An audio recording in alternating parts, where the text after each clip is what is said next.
comes from a Mr. Bridge, and he sends a story called The Sad Man by Jake Lava.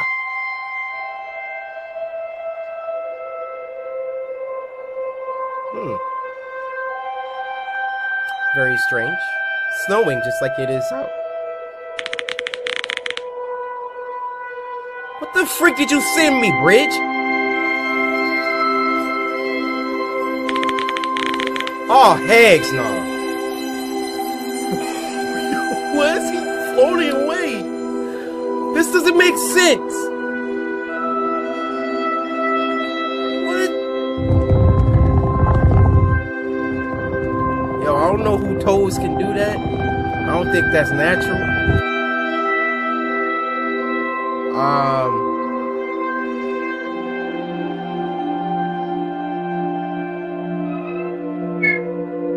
Look, I would feel more sad if his face wasn't the opposite of that.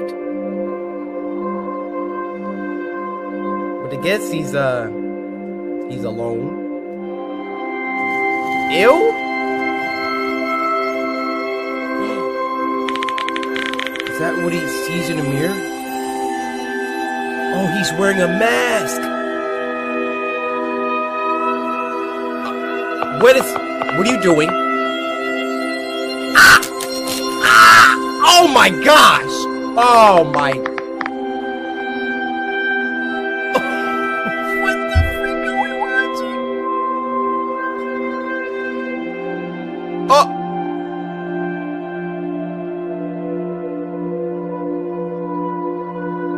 How did you get up like that, my boy? What are y'all sending me?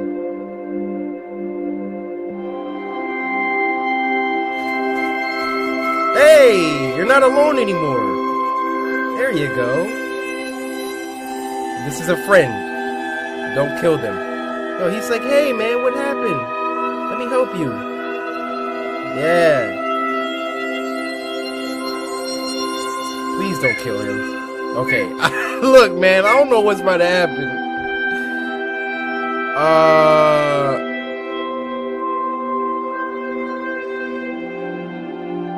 Is that a dead cat?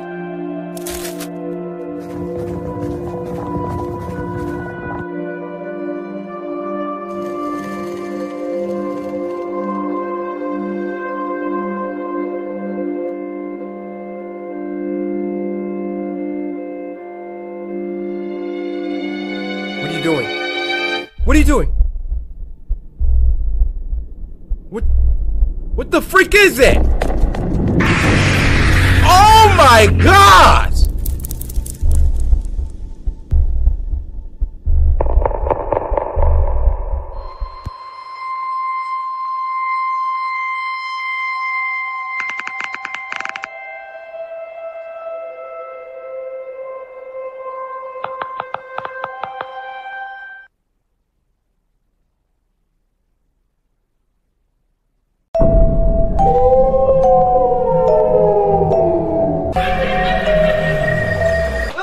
The first video comes from Ate herself, Sapphire. Hey Ate, how's it going? Now this one is called I'm a 911 operator, and since Ate Sapphire herself sent it to me, we know this one's gotta be good. Hey Ottings, it's your Ate Sapphire. Before we start today's episode, I want to tell you about one of our sponsors this week. Hey, I'm Sapphire. Want to hear something scary? It's been I'm a 911 operator. Oh. The following story comes from the No Sleep subreddit, written by username Higgs Thunder. Alright, Higgs. Let's see what you got. 911, what is your emergency? Yeah, hi. This is gonna sound kind of strange, but... There's a man stumbling around in circles in my front yard. Could you repeat that, sir? He looks sick or lost or drunk or something. I just woke up to get a glass of water and heard snow crunching around underneath my front window, so I peeked out. I'm looking at him now. He's about 10 yards away from my window. Something's not right. What is your address, sir? 1617 Cory Lane in Pinella Pass. I'm gonna send a squad car your way, but that's quite a ways out. Are you alone in your house, sir? Yes, I'm alone. Can you confirm that all of your doors and windows are locked? Stay on the phone with me. I know that my front is definitely locked, but I'll go check my back door again really quick. I appreciate your help, by the way. I know this is kind of strange, but I really hope that... Sir, are you still there? He did. He's still in the yard. But what the hell? He's upside down. Sir, stay on with me. What is happening? He's staring right at me. But he's standing on his hands now. Oh! He's perfectly still, staring straight at me. He's doing a handstand and he's smiling at me and not moving.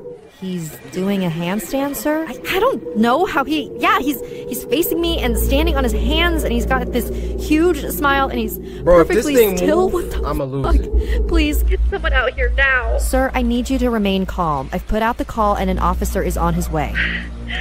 His teeth are so huge. Oh my god, please help me. Dude. Sir, I want you to try and keep an eye on him, but make sure your back door is locked again. We need to make sure all possible access points are secured. Can you talk me through and confirm that your back door is locked? No, I cannot do that for you, sir. I am not taking my eyes off this thing. Never lose sight of the target, alright? Soon as you turn around, he gonna be 1 foot or 1 hand closer. Get it? Because he's walking on his hands, not his feet. I really do this. Okay, I'm walking backwards now, and I'm keeping him in my sight. My hand is on the back doorknob now. Okay, it's locked.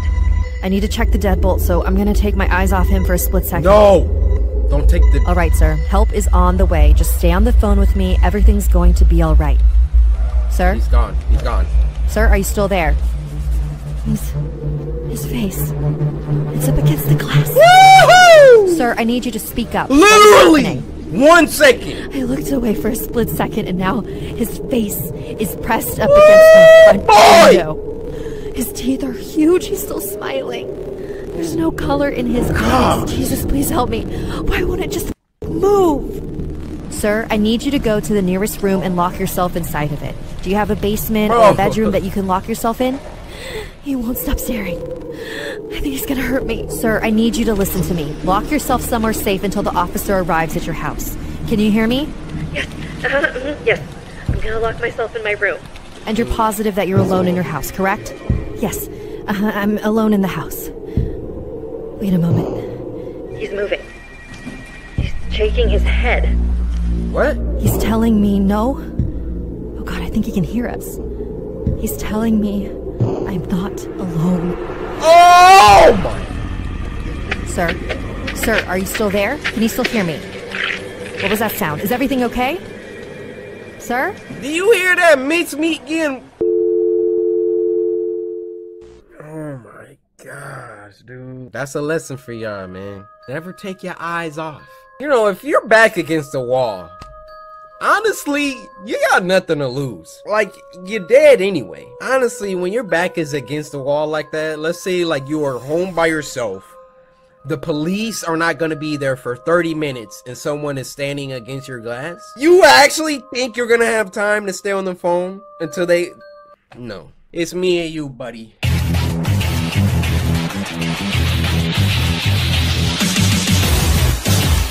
Whoa! I haven't seen that kind before. Lady Blanca. Woo! The following is inspired by a true story from Hazel. My parents split early in my life, when I was around 7 years old. Yeah. Mom got to keep the house, and us along with it. My mom blamed the divorce on my grandma. Grandma was from my father's side, and she absolutely despised us. We had to take her in as she got older, but she was never grateful. She would claim to feed me and my sister, only to leave us hours without food. Wow. She was filthy and would make us clean up after her. Worst of all, she constantly chided my father for marrying my mom. She would call us worthless, and she would tease me and my sister until we cried. Dang, Soon, Grandma? it was enough for my mom.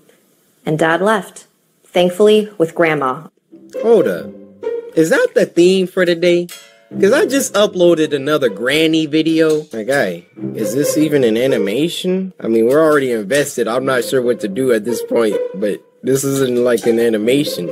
Alright, I found another one. Let's see if it's good. Hey, I'm Sapphire. Want to hear something scary? Yeah, I do. Snarled, I do. Chapter 1, autopilot. From cautionary tales about technology to creepy pastas that will keep you up at night, this next volume is all about the internet. Have you ever forgotten your phone? When did you realize you'd forgotten it? The realization probably didn't dawn on you spontaneously. Yeah, I did. More likely, you reached for your phone and were momentarily confused by it not being there. Then you did a mental restep of the morning's events. In my case, my phone's alarm woke me up as normal, but I realized the battery was lower than I expected. So I put it on the counter to charge it while I showered instead of into my bag like normal. It was a momentary slip from the routine, but that was all it took.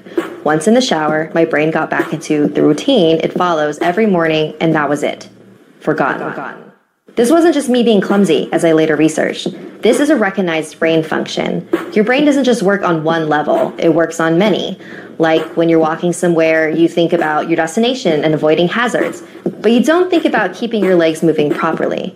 I wasn't thinking about regulating my breathing. I was thinking whether I should grab a coffee on the drive to work.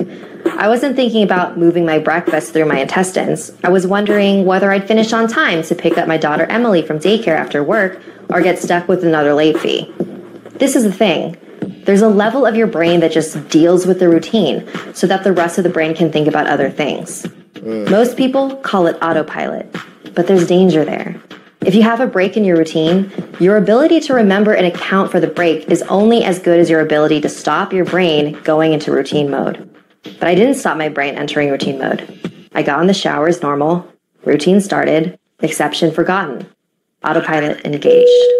I showered, I shaved, the radio forecast amazing weather. I gave Emily her breakfast and loaded her into the car.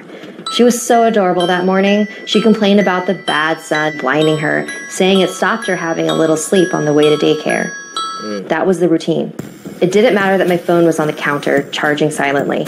My brain was in the routine, and in the routine my phone was in my bag. This is why I forgot my phone. Not clumsiness, not negligence, nothing more than my brain entering routine mode and overriding the exception. Autopilot engaged. I left for work. It's a swelteringly hot day already. The bad sun had been burning since before my traitorously absent phone woke me. The steering wheel was burning hot to the touch when I sat down. I heard Emily shift over behind my driver's seat to get out of the glare. But I got to work, submitted the report, attended the morning meeting. It's not until I took a quick coffee break and reached for my phone that the illusion shattered. I did a mental restep. Dang. I remembered the dying battery. I remembered plugging it into the wall. I remembered leaving it there. My phone was on the counter.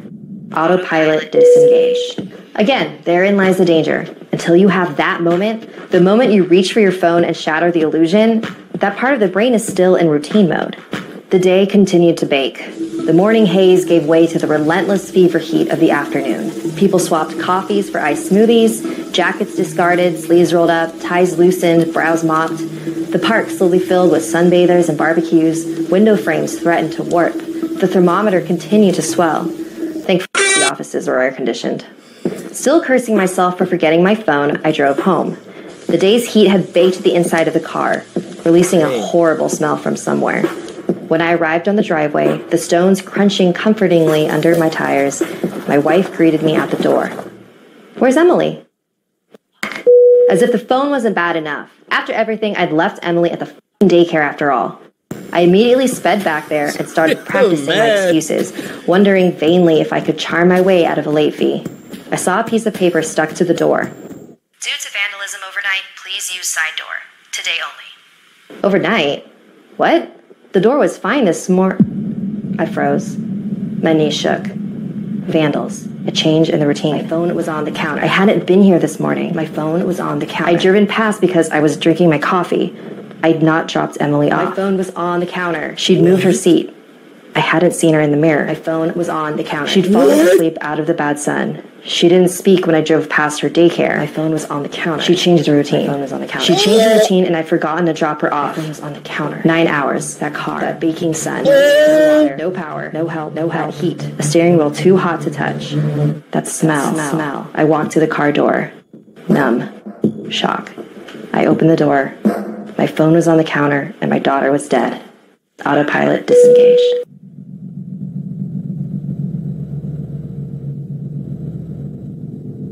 Bro, I'm about to start crying. My eyes.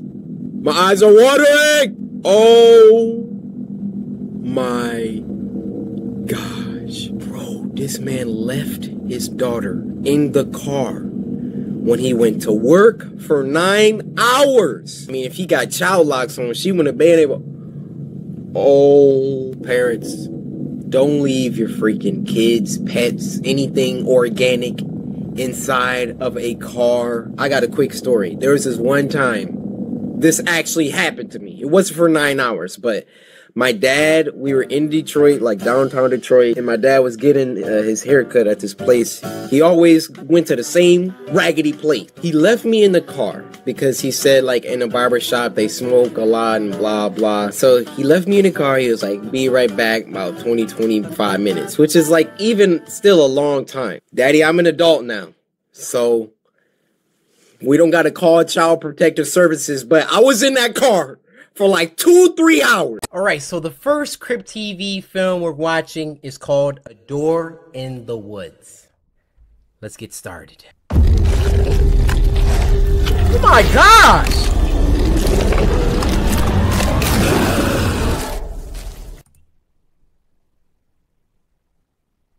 That's how we starting this? Why that thing look like a liquor from Resident Evil? Then my guy was just... I ain't gonna say what it looked like was happening to him. I mean, y'all know what I'm talking about. And then he was... What the freak? Roots, come out of your hole and beat the living black as coal. Terry, we've been watching for like an hour. Are you sure this is the way? She knows where she's going, Ben. Roots, go back in the hole and spare the living one more soul. Stop it, Max. Yeah, man. Should we really be doing this? There's a reason the story tells us to stay away from it, right? Carrie's dad is in the high order, Ben. I think she would know. Terry. Oh. So I ain't gonna be pausing it. I just want to comment on the production value. Like production value, just like Pandories, Huluween. Pandories, pizza palace. My pan pizza's #1. I'm running back. Everybody pay attention. I ain't pausing no more. Stop it, Max. I probably will. Should we really be doing this? There's a reason the story tells us to stay away from it. See what y'all doing, right? man. Carrie's dad is in the high order, Ben. I think she would know. Terry. Probably just the story, Ben. Don't pee your pants again. Look at him. Yeah, I peed my pants. So what, guys? See, y'all out there doing something y'all know y'all not supposed to be doing. What? It's chained for a reason. Who's going to open it? Freaking cretins. Not me. You see, ain't no black kids. All right, it's not about race, Cory.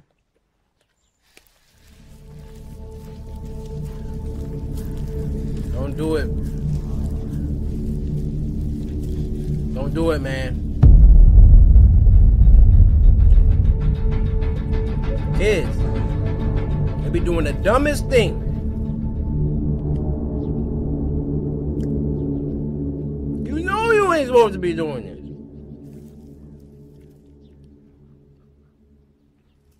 I like his little hipster cut, though. I knew he wouldn't do it. Hey, Ben, Carrie said she'd give you a kiss if you do it. Shut up, Max. No, I didn't. I mean, I like him, but I didn't say that. You still have a chance. Rest in peace. These kids is done.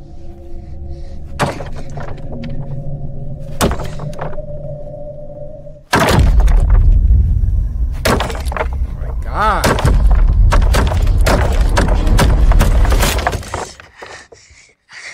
Oh! At least he tried. Maybe if you're nice enough, it'll just open by itself. No! Oh! Yeah, Ben, did you try asking it? How did the wind blow like that? His blood... Please, Brute, come out of your hole and beat the living black as coal. Yeah, eat him first. I'm tired of him.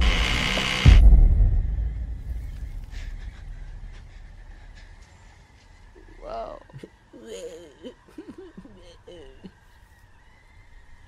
Just get out of there. Are you going to open it? You... What? Getting frustrated, guys. Getting frustrated. Don't do it. You still have a chance. No.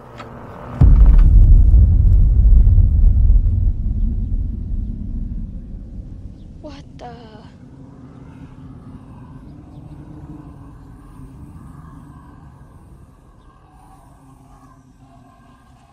Excuse. Why would you? Ow. Oh my God!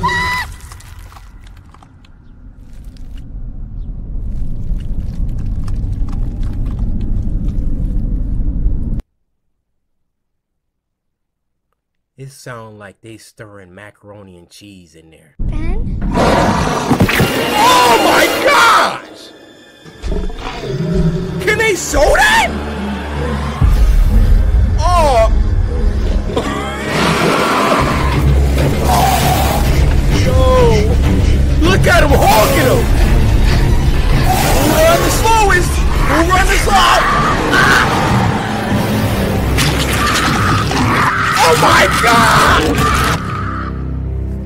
Bro, they are showing kids!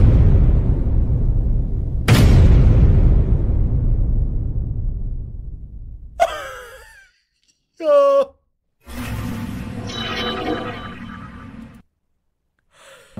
They're showing kids?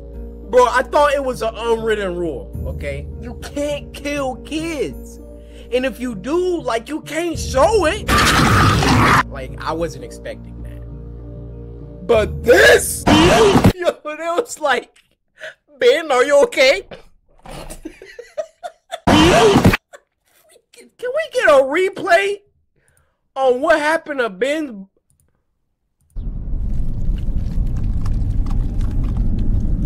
Stirring the mac and cheese.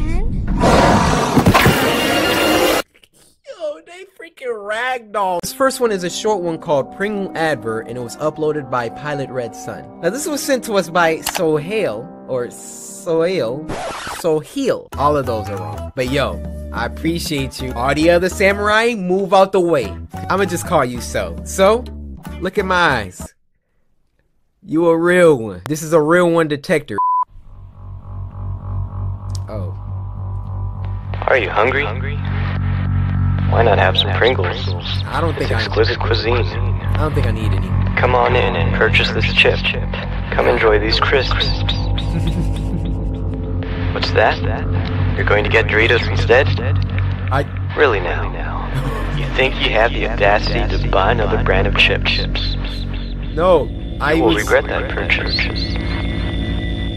Okay.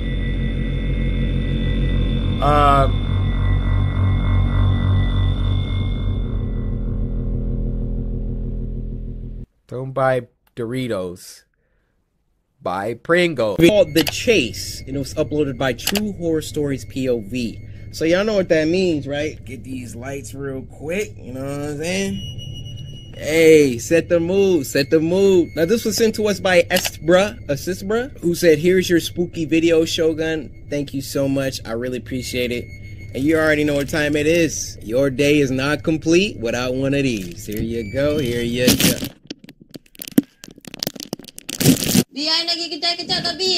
Hold up. Let me hit these subtitles. These are our Malaysian bros. If you can speak Malay, go ahead and put that down in the chat. Type something like, Cory, I love you.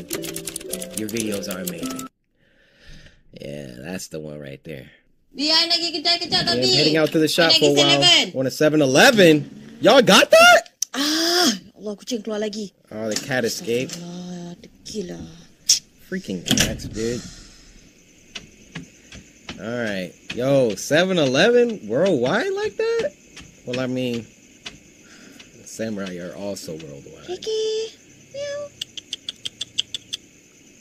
Hold up. Let me turn this on. Uh-oh. Ricky. Meow. How she hit that same exact cadence? There we go, Ricky. Come on, bring your freaking... B? Hello, B. Kata pergi kedai. Walau itu tinggal ni. I tahu. I ni lah kejar budak-budak tadi. Tadi Ricky lari keluar. Okay. Ricky kat depan ais Oh. Tak, agaknya lain-lain lah tu. Ni yang tengah kejar ni. Ada I heard meowing. Diorang meow kat sini. Diorang semua kat sini lah. What cat did you see? Is that not a cat? What is that? Is that a head? Yo, that looked like a head. I can't see. Bro, I feel like I just saw it again. Oh, I saw it again. Bro, you're not hitting any numbers. What the? What? What?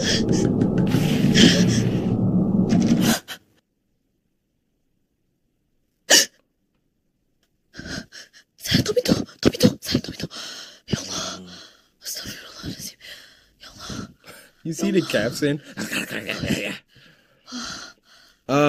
Wash? Need to wash my feet. Oh, she was out there barefoot.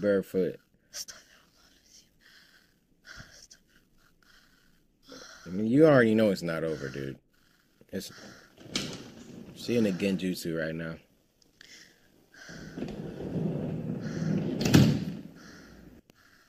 Alright. Oh, phone on the toilet? Hey, man. I don't know if that's hygienic. Wait, what is this? I know that's not like a designated foot washer. That's fancy as freak. Alright. Next time, wear some flip-flops. This could have been avoided. What's that? Where are you? I'm downstairs to pass your wallet. Whose house are you in?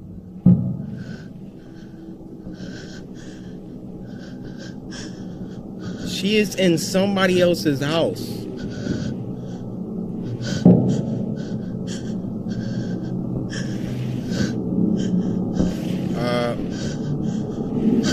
Oh no. Oh my gosh.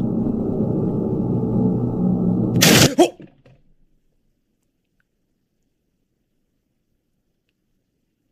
So let me get this straight. True horror stories POV. Was this a true nightmare that you had? Because ain't no way you ran in somebody's house. What was chasing? For this week is called The Ice Cream Man, and it was uploaded by Social House Films. Hey guys, how's it going? You know, some of my personal faves on the show. Now this was sent to us by the kid La James, who said, "Can I get a snack, please?" Well, I think I might have something that you're looking for, and I think you know where this is going. What's Oreos? Get it. What y'all got for us this week, Social House?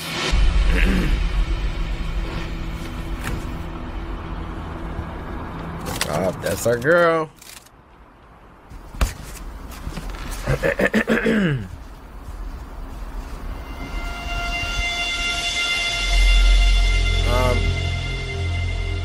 The freak?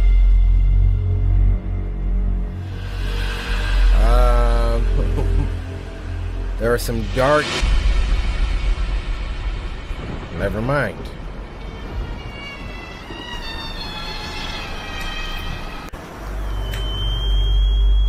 What?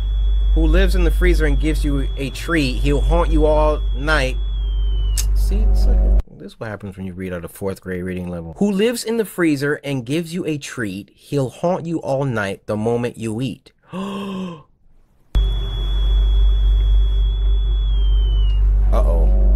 That's when I would have been like, just freaking spit that right back up. The Ice Cream Man.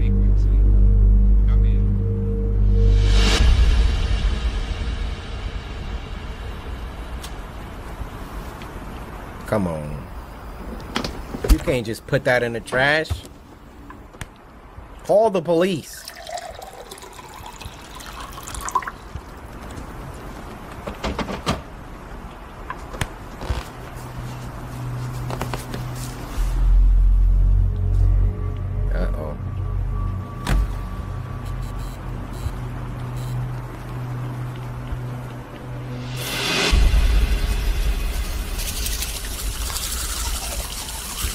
This is an interesting light color to have in your bathroom. If you want to see if your teeth are really yellow, you gotta have that white light. Cause then your junk's gonna be yellow. You're gonna be like, yo, I need to brush harder. Cause this ain't it. Oh, what's the next one? Who's made of sugar but not very sweet. Give you a hint, he melts in the heat. Jack Frost. Oh, the ice cream man.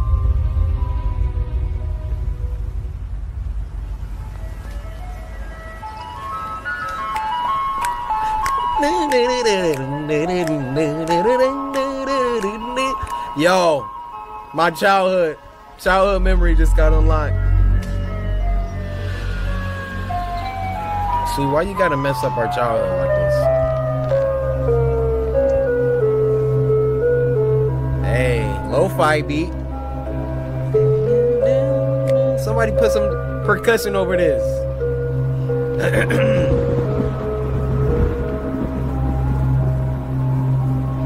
He thrives in the cold and enjoys a game. He's 1,000 years old.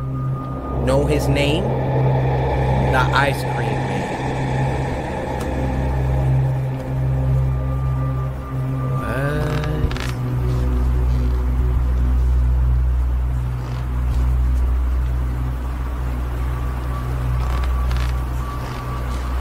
What? Their production quality is just marvelous.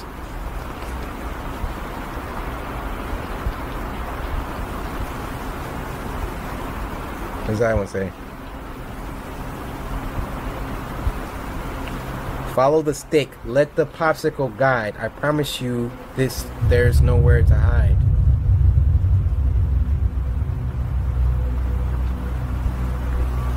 You think I'm gonna follow that? Or do you think I'm gonna get out of Dodge? Which one y'all think? Alright.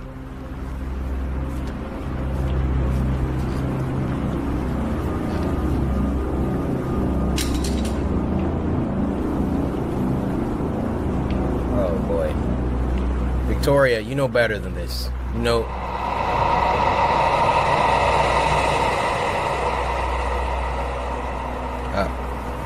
Don't be shy. What? Don't be shy. Just grab one more. All it takes is a touch now. Open the door. Why? Oh, she about to give him a splinter.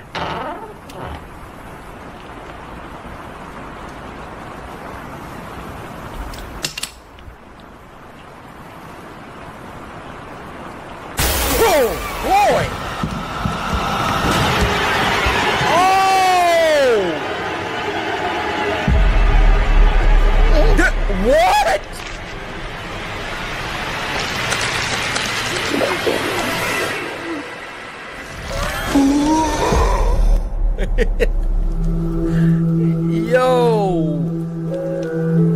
why did my mans walk up like that? He said some. Dude, they had her looking like a freaking Mortal Kombat fatality. She was just melting. But alright, you guys, I don't even know why I put these back on. This Spooky Scary Sunday was a 10. Clap it up. This was a super 10. Off top, Landon dies. Honestly stole the show. Social House Films making an appearance always boosts it up. And True Horror Stories POV? What? Come on, all-star cast this episode. Clap it up. Clap it up. I need more from y'all next week though. More spooks, more scares, more creepy. I need it. I require it and I demand it. For Spooky Scary Sunday. I'll see you next week.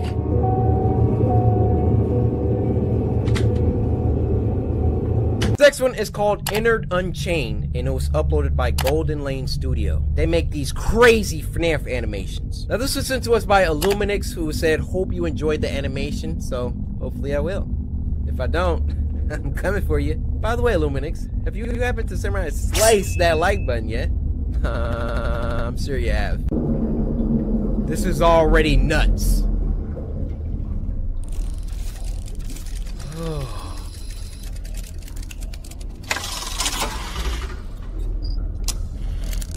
This is professional, dude. This is professional.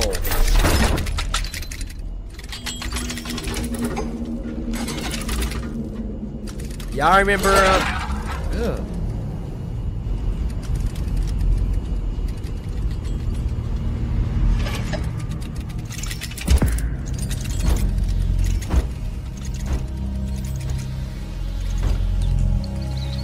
Yo, which one was he? He was in Pizzeria Simulator, right?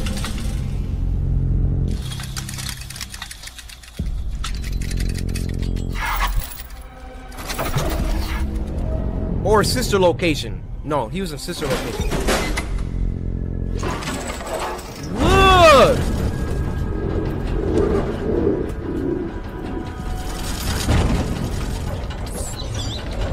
Bro, they even animated rats.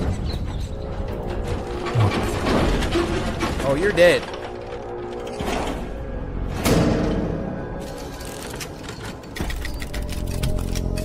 Shoot that thing with a flamethrower.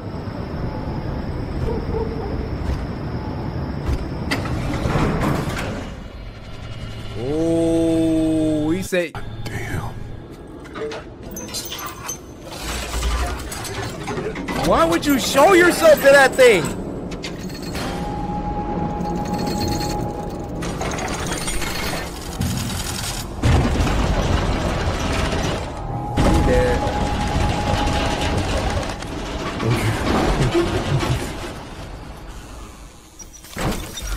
You looking down at it like you had weapons.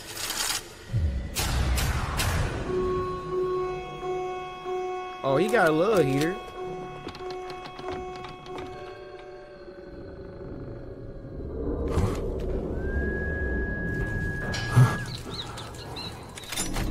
Turn around. It's in the room. Shoot it! Fold it. Oh! Oh my!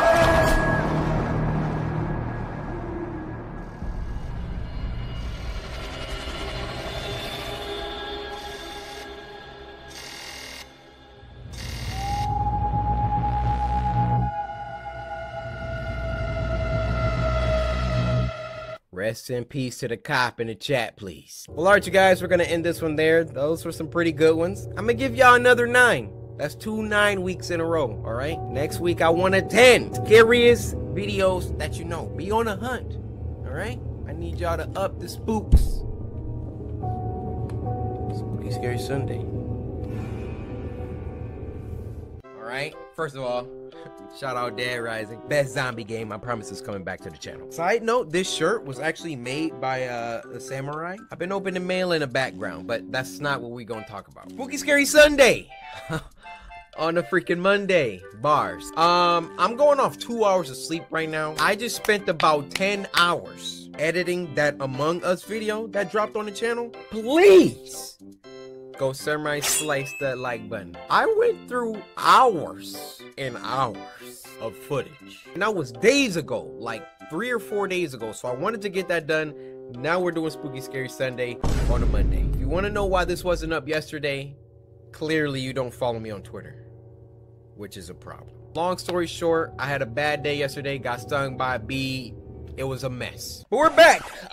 Spooky Scary Sunday. It's a show where every Sunday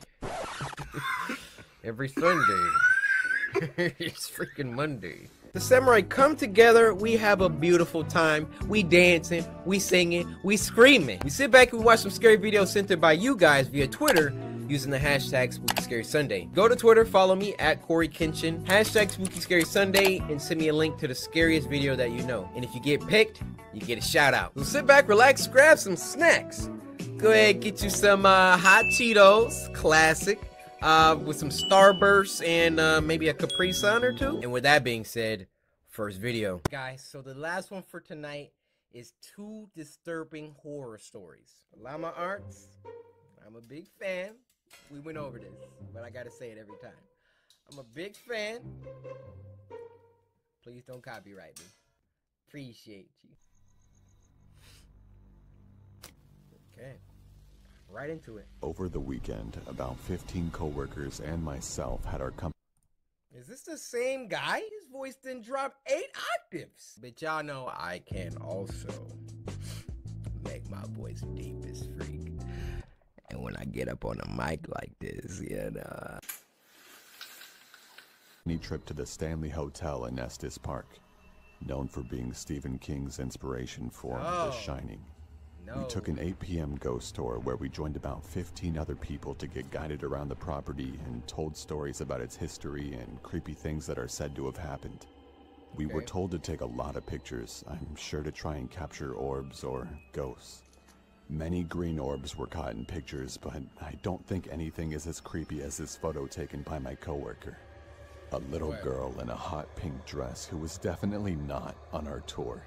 Who is apparently, years ago, a young girl who was 12 to 13 by the name of Lucy was squatting in the basement of the concert hall, which is where this photo was taken, and she was discovered upon plans to begin some construction. She was forced to leave, and the night got below freezing. Dang. So she froze to death. Everyone on my tour has vouched that this girl was not on our tour. I mean, who wouldn't remember someone wearing hot pink? The man pictured as our tour guide, no one would have been in front of him. I am convinced that this is the ghost of Lucy. Just one more added note, though I doubt anyone would believe me. But there was only one time throughout the tour where I felt any strange energy or feeling. And it was right there, headed down to the basement of the concert hall. Oh, that's it. Oh, narrated by Corpse Husband. You got a nice voice, brother. This happened a few weeks ago when I was walking home from school, excited that my freshman year was coming to an end. It was a Tuesday night when I was turning in my last essay for history. I left it to the last minute, and the teacher actually made me complete it before I could go home. I hated my teacher for that. Around 8 p.m., I had finished that essay and was walking home. The rain had stopped, and there was a beautiful sunset. Suddenly, I noticed something. There was a red 2016 Toyota Camry right behind me. I got goosebumps thinking it was following me. I didn't look back and started walking in my apartment's direction. I wanted to go to a busy road to feel safer. Just then, the car sped up, stopping right next to me. A middle-aged man asked me where I was headed and suggested to drop me off. I said no thanks, but the man wouldn't leave and insisted. I wanted to tell the man to just fuck off, but I took off running instead. There you go. I heard a loud noise and at the same time felt something I can only describe as a sharp vibration hitting my flesh. Got tased. I fell to the ground not knowing what happened. Out of adrenaline, I was about to get up and run again as I felt a heavy arm grab me by the mouth. No. Then the pain set in. I realized that I was shot. Dang! There was another man next to him that searched my pockets. Oh, this guy's He grabbed my phone and threw it on the ground as he tied my legs and taped my mouth. They quickly put me into the trunk of their car and then started driving. Oh my God. I could feel that we were going very fast, and I'm sure that we hadn't stopped at all for a good 30 minutes. I was feeling my blood soaking into my shirt, which scared me the most. I was certain that I was going to die. I was thinking about my parents and what they would feel when they heard that I was missing. Then the car came to a stop. By some miracle, I heard a police officer asking for IDs and driver's licenses. Let's go! I wanted to yell for help, but nothing came out. Just then, I heard 3 to 4 gunshots. I heard an— Oh my God! Stay out there, bust it! Yo, first of all, if your tape is— Calm down. If your mouth is— I'm just trying to give y'all escape tactics, all right? You gotta get that tongue out, girl. And you gotta lick all this tape, man. If you do that, poof! Please don't take this out of context. You gotta lick all around. Poof! That tape is gone. Help! Help! Yo, hold up. But nothing came out. Just then, I heard 3 to 4 gunshots. I heard another cop yelling, "Man down! Man down! Shots fired!" I was begging the cop to find me. Then I heard the cop searching the car. I was feeling joy as my pain was growing worse. Seconds felt like hours. The officer then opened the car's trunk and suddenly started firing at me out of a fight or flight response. Thankfully, the bullets missed. The officer quickly caught up to the fact that I was kidnapped and injured. And he looked like the type of cop that'd do that. Y'all know what type of cop I'm talking about, right? The one with the he got big teeth, can't even close his mouth. What's going on over here? Is everything alright? You know how fast you were going there, boy? Does anyone need help over here? You need help! Somebody need help! Sir, it looks like you need help! He called for backup immediately, and it arrived in minutes. They placed the injured officer onto a gurney and drove off in an ambulance. Finally, when the scene was safe, they called another ambulance for me. I woke up in the hospital. The news media was everywhere. I was fine after a few days, but later learned that the officer that was shot didn't make it. Dang. I don't know if those men are still alive or rotting away in a prison for killing an officer. I don't want to know what would have happened if those officers hadn't stopped the car. Dang, bro. It's not safe on these streets. I'm trying to tell y'all. My dude was just walking home, and then on some get out stuff, somebody just pulled up right next to him, shot him. Hey, what was your plans for him? You could have just killed him. If you're walking anywhere, please walk with someone. I mean, I know it's Halloween. You pay attention to your surroundings, all right? If you're going out trick-or-treating, drinking, whatever you're doing, take a group. If you're sipping a little lean and your head's not right, make sure you're around some people you trust, okay? Your boy Cory cares about your safety, all right? I'm not trying to come off as your dad or nothing, but I kind of need y'all, all right? Y'all watch my videos, it pays my rent, so I don't need none of y'all getting bodied tonight. Thank you for tuning in to another Spooky Scary Sundays, this time on a Wednesday. Be sure to follow me on Twitter, hashtag SSS, and send me scary videos that you want me to react to next time. Lastly, be sure to slice that like button and subscribe if you haven't already. And finally, there's only one thing left to say. Hey! Guys, I am so late. Okay, let me explain, alright? First of all, shout out Dead Rising. Best zombie game, I promise it's coming back to the channel. Side note, this shirt was actually made by a samurai. I've been opening mail in the background, but that's not what we're gonna talk about. Spooky Scary Sunday! On a freaking Monday. Bars. I'm going off 2 hours of sleep right now. I just spent about 10 hours editing that Among Us video that dropped on the channel. Please go samurai slice that like button. I went through hours and hours of footage, and that was days ago, like 3 or 4 days ago. So I wanted to get that done. Now we're doing Spooky Scary Sunday on a Monday. If you want to know why this wasn't up yesterday, clearly you don't follow me on Twitter, which is a problem. Long story short, I had a bad day yesterday, got stung by a bee. It was a mess. But we're back. Spooky Scary Sunday. It's a show where every Sunday, every Sunday, it's freaking Monday, the samurai come together. We have a beautiful time. We dancing, we singing, we screaming. We sit back and we watch some scary videos sent in by you guys via Twitter using the hashtag Spooky Scary Sunday. Go to Twitter, follow me at CoryxKenshin, hashtag Spooky Scary Sunday, and send me a link to the scariest video that you know. And if you get picked, you get a shout out. So sit back, relax, grab some snacks.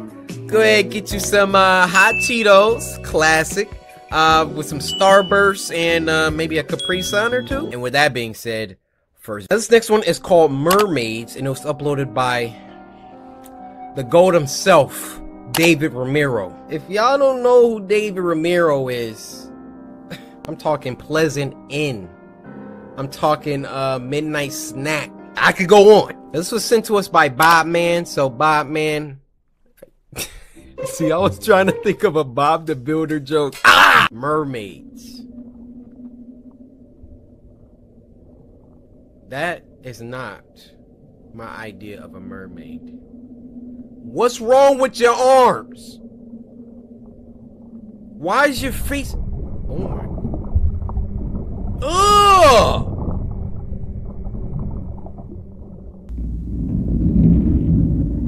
Oh my... Guys, whatever you thought mermaids looked like was wrong. Crud sound effects? No. Oh! That was just a loud noise, that's all. What is that? What is that?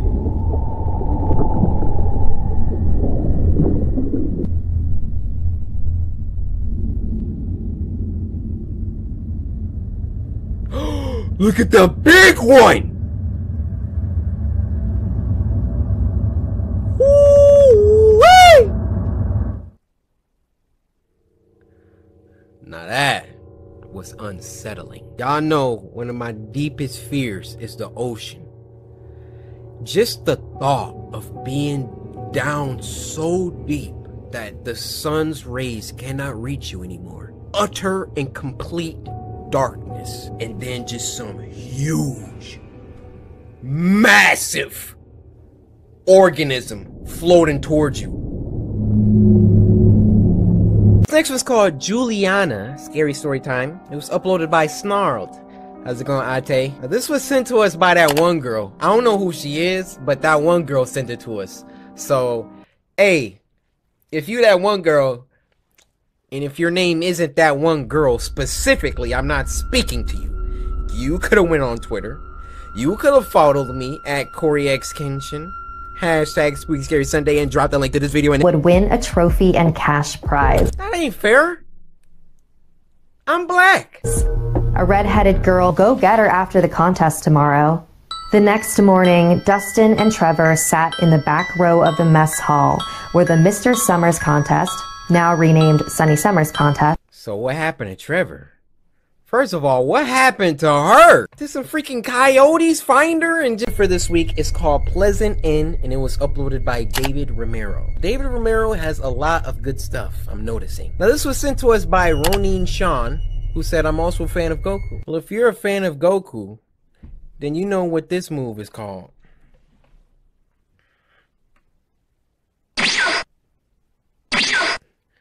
I'm back. Went to go grab me a snack. Uh-oh, it's about to be lit. It's David Romero, guys. Y'all know what time it is. ASMR. Let's go.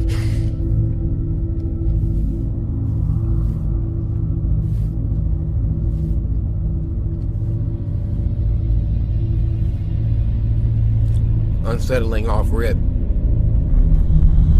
Nope, keep driving. That don't got nothing to do with me. What it? Karen, what are you doing? Karen, keep driving.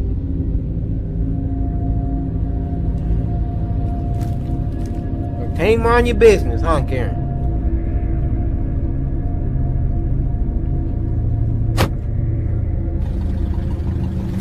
See, now you done gave the monster false hope.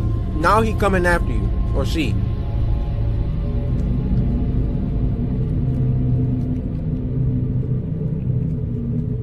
Guys, I know I'm chewing a lot. I'm trying to finish it. Alright, I'm sorry.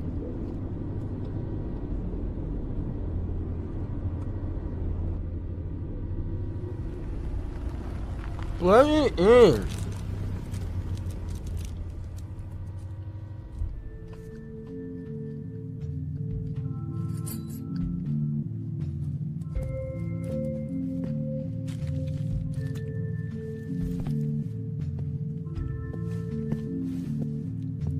Something bad gonna happen to her.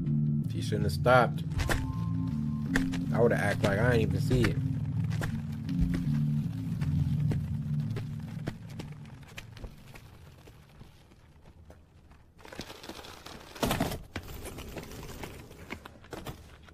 I love David's animation style.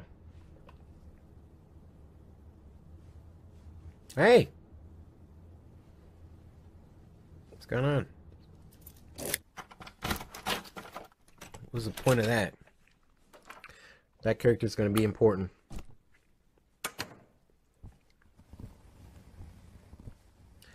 Let me ask you a question, guys. Hold on. Show it. That's good enough. What's the first thing you do when you check into a motel or hotel, whatever? It don't matter. Close the curtains and lock the door. And that's facts.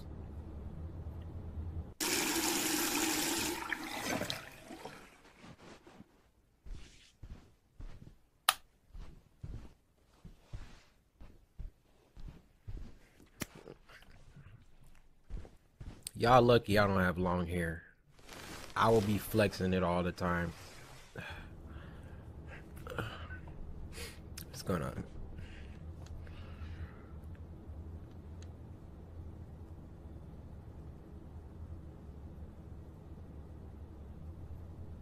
Oh, heck no. That's that girl from earlier.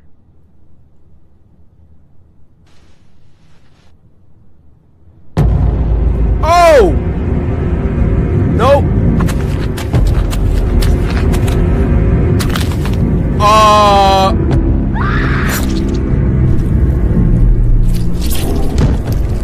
What the?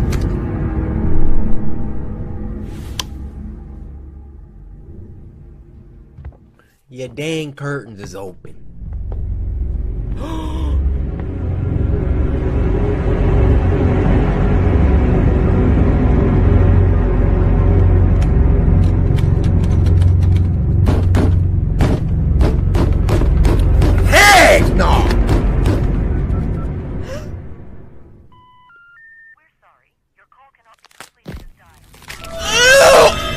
What? Oh my gosh! Look at him humping the glass!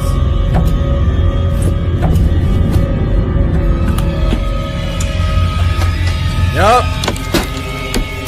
Look at him. Yup. Oh shoot. You got one shot, do not miss it. Oh my! That thing is moving way too fast. That's like them things from Resident Evil 2. I mean 3. Y'all know them things. Y'all know what I'm talking about.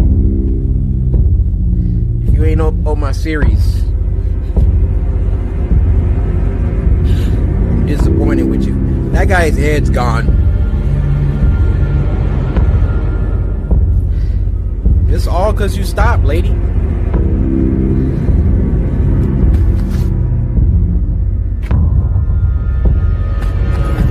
Get in! Get in! Let's go. I'm out. Don't talk about... Oh! Oh, but you can bust that glass on the first attempt. Oh! Break!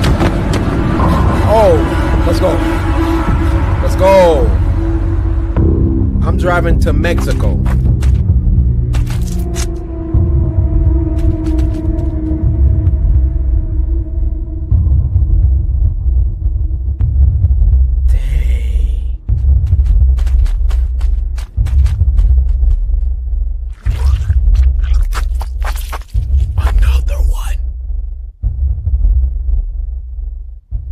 Oh, it went inside of him.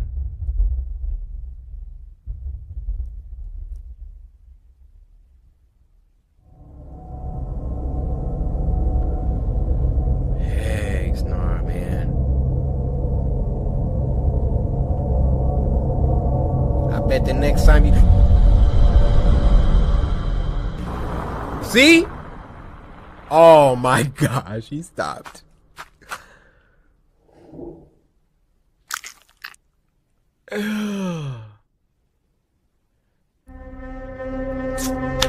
David is a G, bro. Alright, you guys, we're gonna end it there for this week. This was a... Hey. Hey. Oh, that song. I was about to give y'all a whole music video.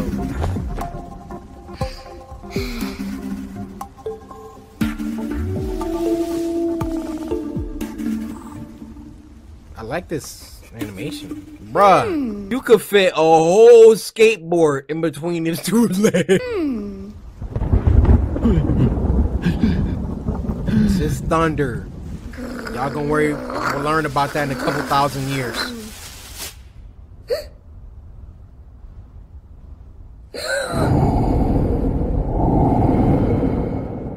Wait, what?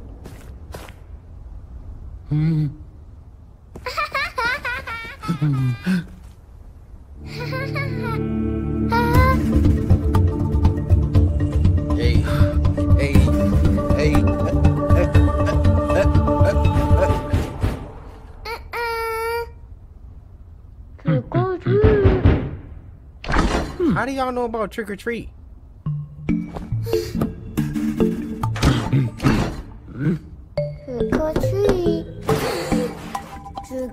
Oh, so she saw the future. That's how.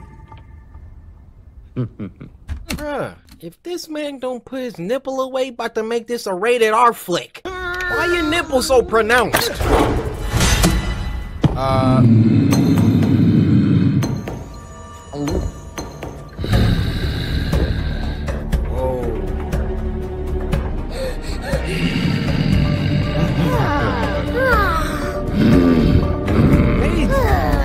I said trick or treat.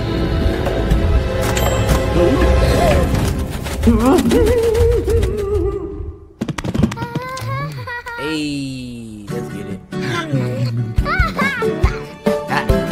My name is CoryxKenshin. My name is CoryxKenshin. Alright, you guys. This might go down as the unspookiest Scary Sunday that's ever transpired. But you know what? All that's gonna do is build the hype for next week. I mean, that was a good one.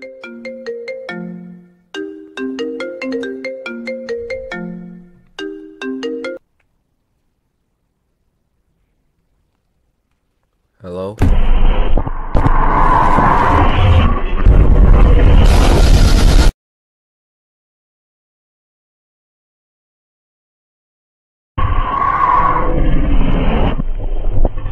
Is animated Filipino horror short. I like Filipino people. I don't know why I needed to say that. That was... It is Kahadlokan. That's not the N word, y'all. Chill. Historia. Now, Sapphire herself, alright? Creator of Snarled. Amazing voice of something scary. Asked me if I wanted to react to this herself. Guys, the honor I have been bestowed. Hi, Oddings. It's your Ate Sapphire. I'm really... Ate. That's gotta be Filipino, right? Tagalog. Excited to share this short that we've been working on. It's what something scary could look like as a fully animated show. If you like it and want to see more like this, please share it with your friends. And consider supporting the show by joining our Patreon at patreon.com/snarled. Y'all heard the lady? I don't even know why I'm this hyper. I literally just woke up. Uh-oh. Ooh. I love Snarled, guys. Ruby, thanks for watching. Tina. Mark, hey babe, just checking in. Feeling better from this morning? Maayong gabi. It is currently midnight here in Cebu City, and here's your nightly reminder to be cautious of the creature. There have already been 3 deaths this week. Oh my gosh. So wear your garlic, say your prayers, and if you hear its high-pitched call, run. Now, it does not attack everyone. It seems to only be targeting young children and expectant mothers.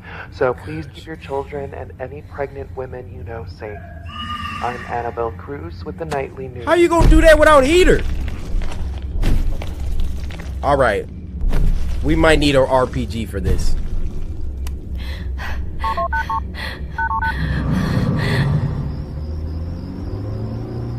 Gosh, thank you. Getting out of Dodge. And got the cross. Oh, she's pregnant. Oh, they got double weakness. They got a child and she's pregnant. That thing looks for both of those.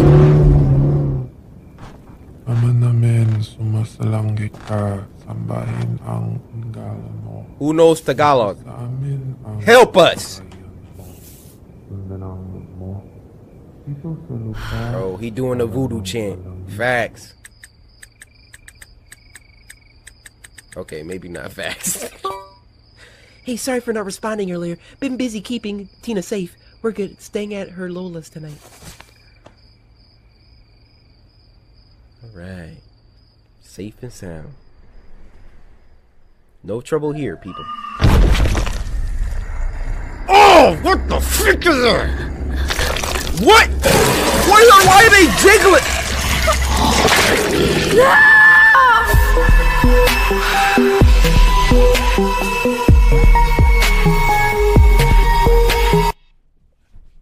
Sapphire, you gonna admit there? This next one is called Disguise and was uploaded by Tyler. Here we go. Shakowski, Zakowski. One of those is it. If not, I'm sorry, brother. Now, this was sent to us by Lyric over on Twitter, who said, first of all, that profile pic, you could have chose a better picture. This is my first time sending a Spooky Scary Sunday video. Hope you like it. Also, give me a bar. Oh, it's gimme now. All right, gimme. 2 bars for you. Enjoy.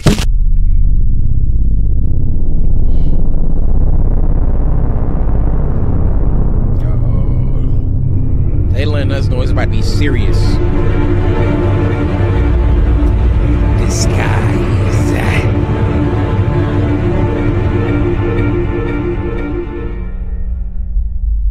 Hey, that was legit.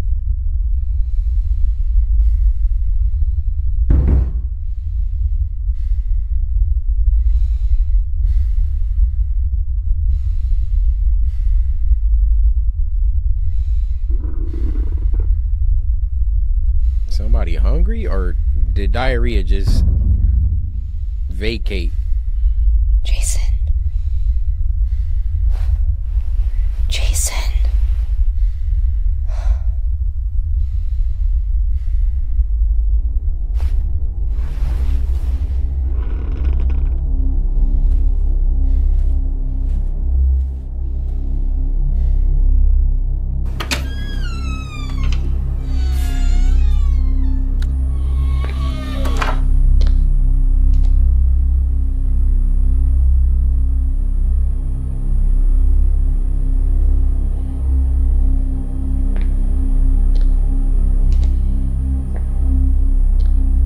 Where's her weapon?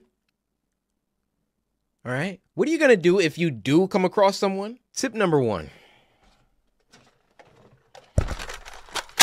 Never get caught lacking. Oh. Something in the attic. Better called Paddock.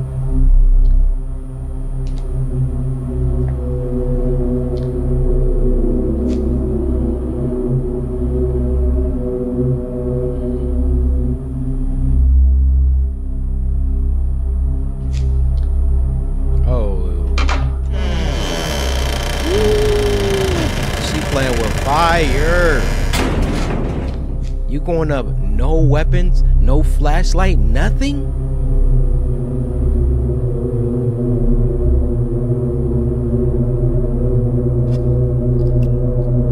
Oh, that's just conveniently right there, okay. You still don't want to live anymore, I guess. I'm trying to go up here. Bad.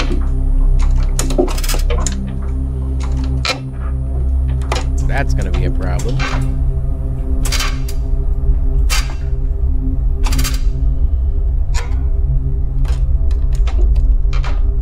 How many times have we seen this? Who is that? Oh, they some freaks.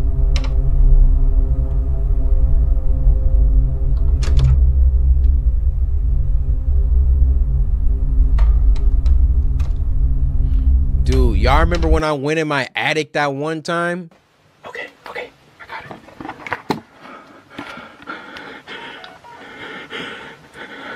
I'ma just give y'all the point of view.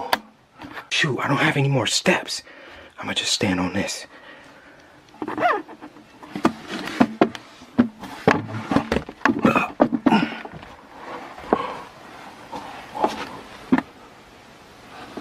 Oh my goodness. I don't have a normal attic like this. You just got that up here? Yeah, y'all are sickos. Loud freaking light bulb. That means it's time to jump down. Do a cannonball. Do a cannonball down the ladder.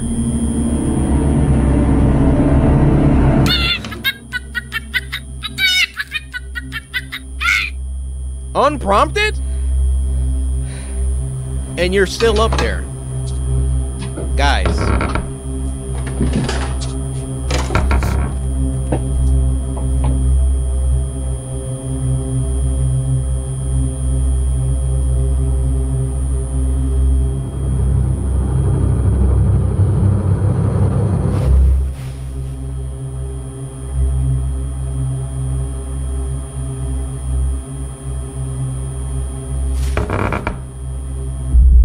Dude, how many warnings is it going to take?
Lock her in there.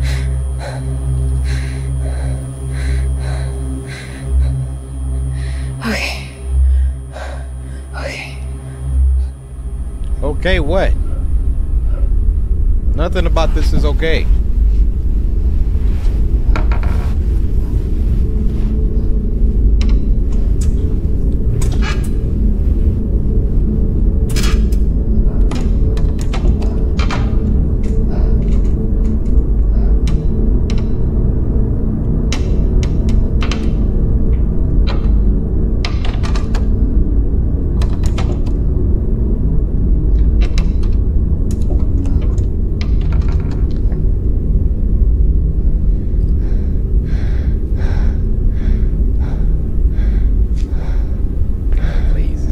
Please.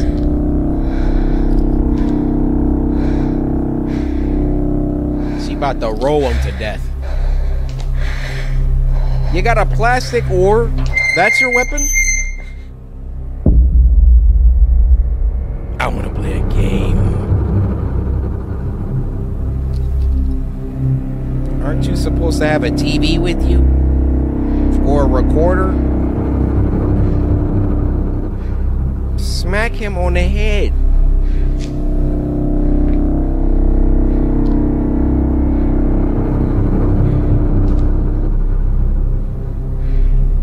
I gotta press pause on this. At every turn, this lady has done the opposite of what you should do. Exhibit A. You laying in bed, right? You hear something. What do?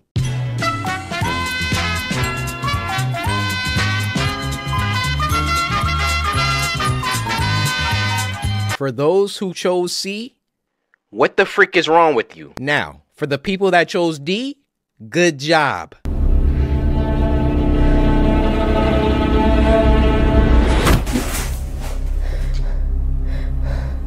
Where was that energy in the attic?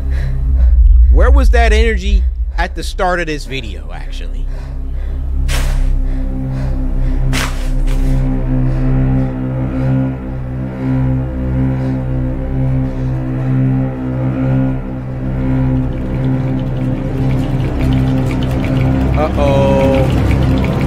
shadow clone.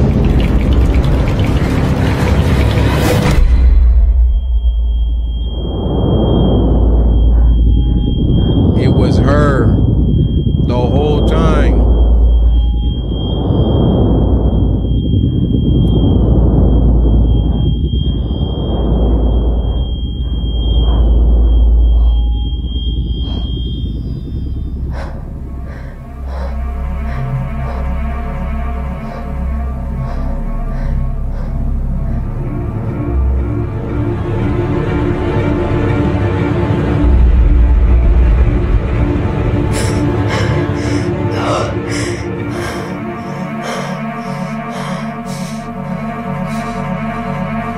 How did you?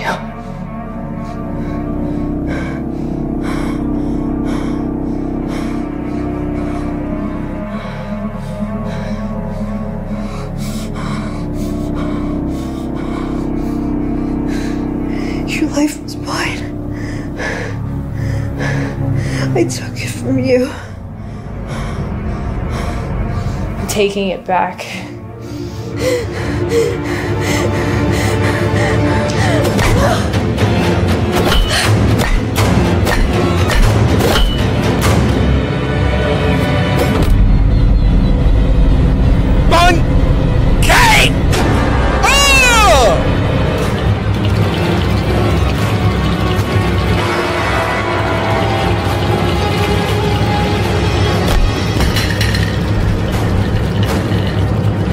Move that hair out the way.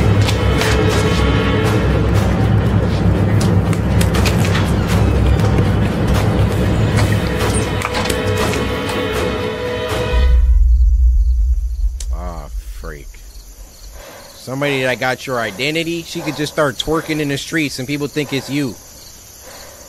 Oh my goodness, dude.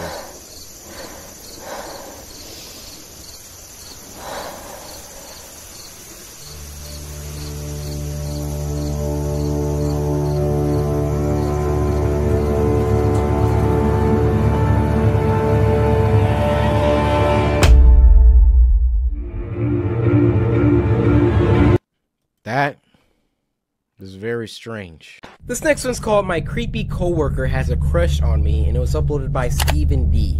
Now this was sent to us by Quincy Dorm. So Quincy, it's just me and you right now. All the other samurai, I'm not talking to y'all. Just go ahead, plug your ears, do what you gotta do, or take a walk. I don't really care, because you didn't send me this. You didn't follow me on Twitter. You didn't hashtag Spooky Scary Sunday, and you didn't send me this. So don't get mad. Get glad, my guy. Anyway, Quincy, I just want to say thank you so much for sending me this. Creepy coworker has a crush on me, man. This is probably about to be lit, huh? You watched it? Yeah, okay. Yeah. Back when Sarah was 17, she worked at a small local bakery. There were less than 15 employees spread across all the night and day shifts, so they only had a few people working during the day. Okay. One of these people was Dave, the delivery driver. Oh, Dave. From the first time they met, Dave immediately gave Sarah an off vibe. He was in his mid-50s and way too friendly to a teenage girl. But the boss told her that yes, he could be annoying, but no one worked harder than he did, so just ignore his antics. Okay. Sarah then recalled that when she signed the paperwork, they never asked her to submit a background check.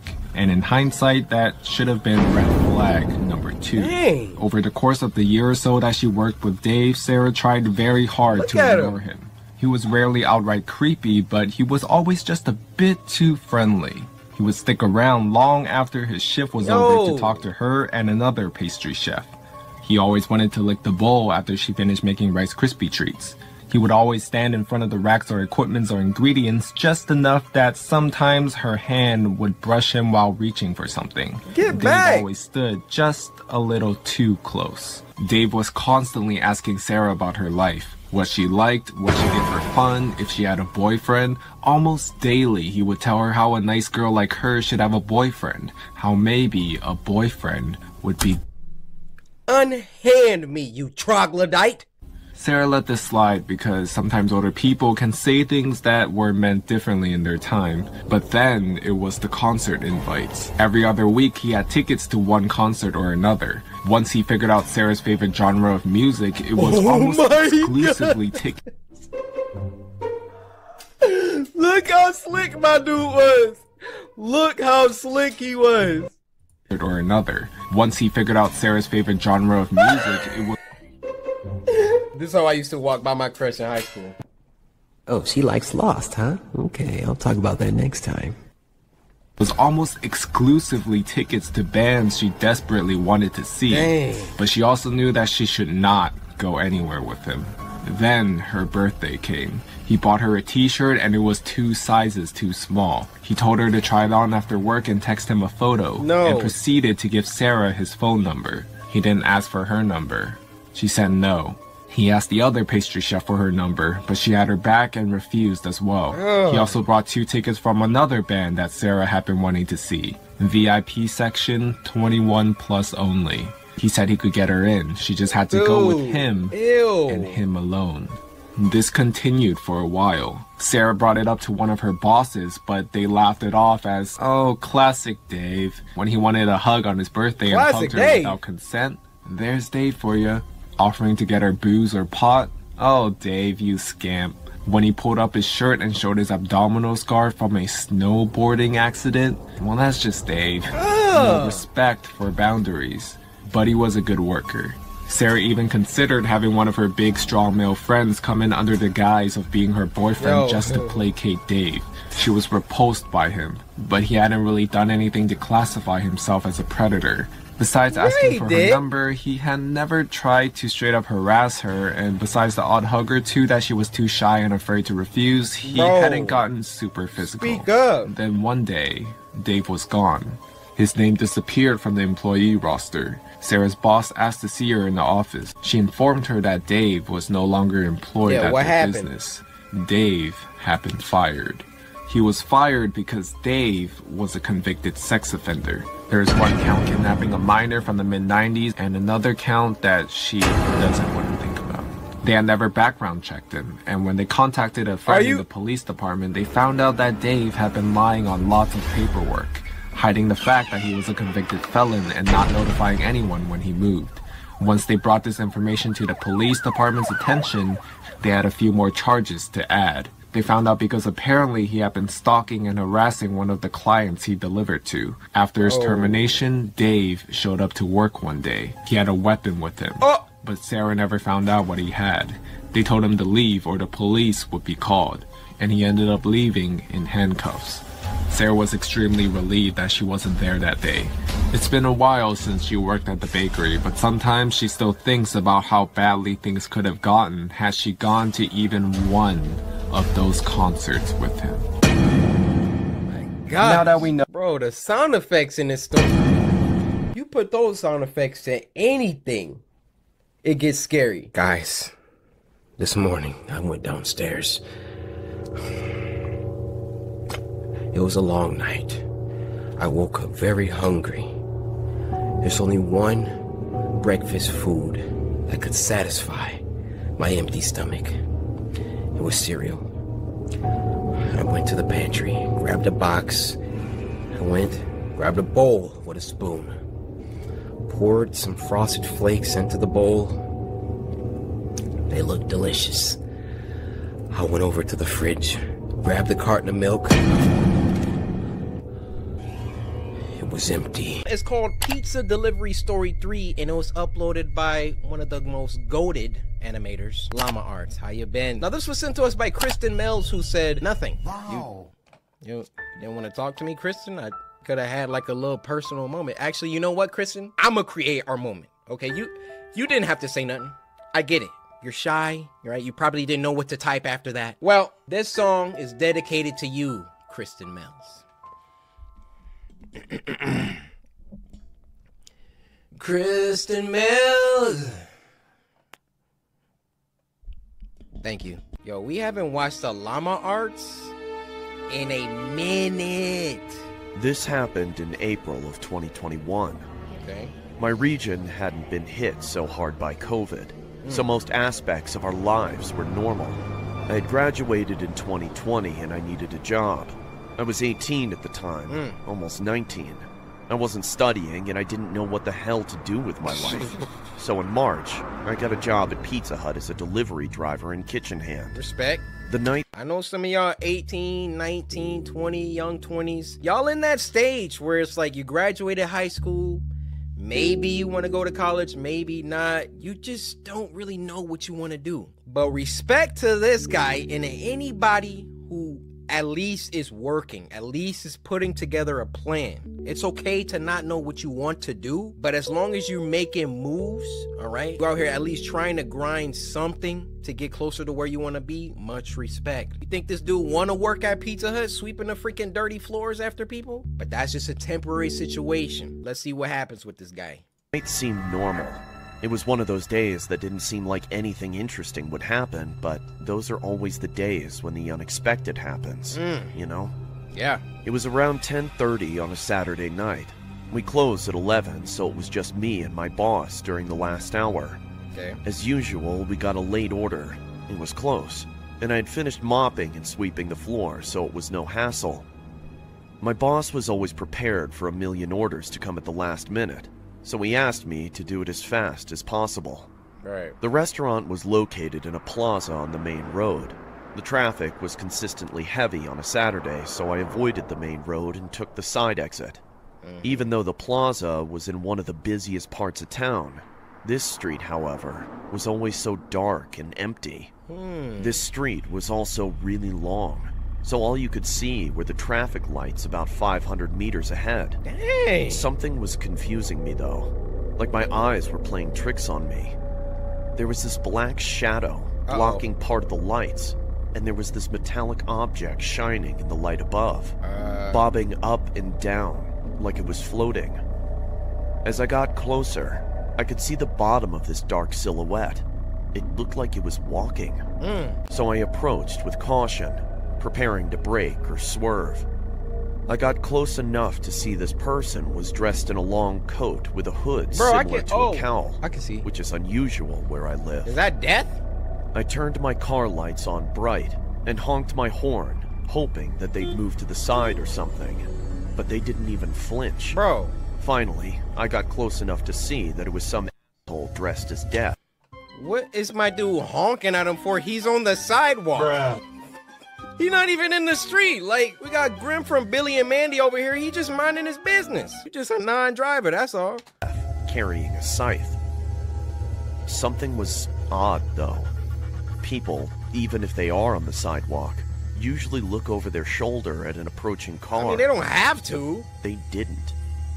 As I drove past, however, this person ever so smoothly looked right into the window of my car on the driver's side. It gave me such a fright, like when people clap in your face. I passed them too quickly to see their face, let alone see what gender they were.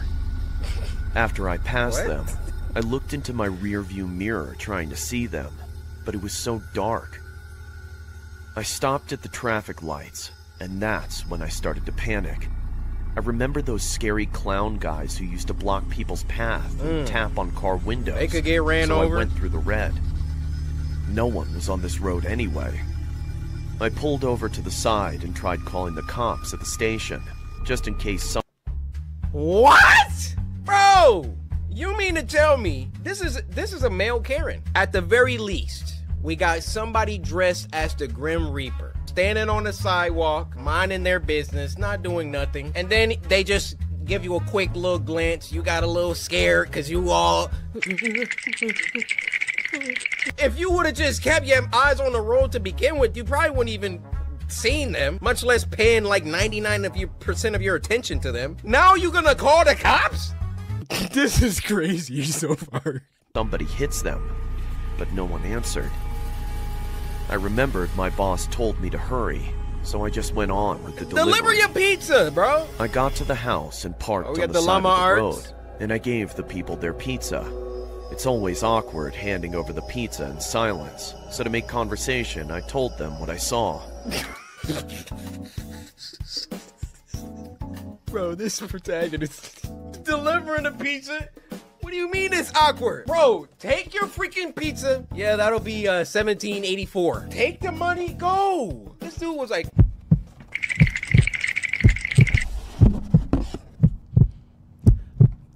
There was a guy over.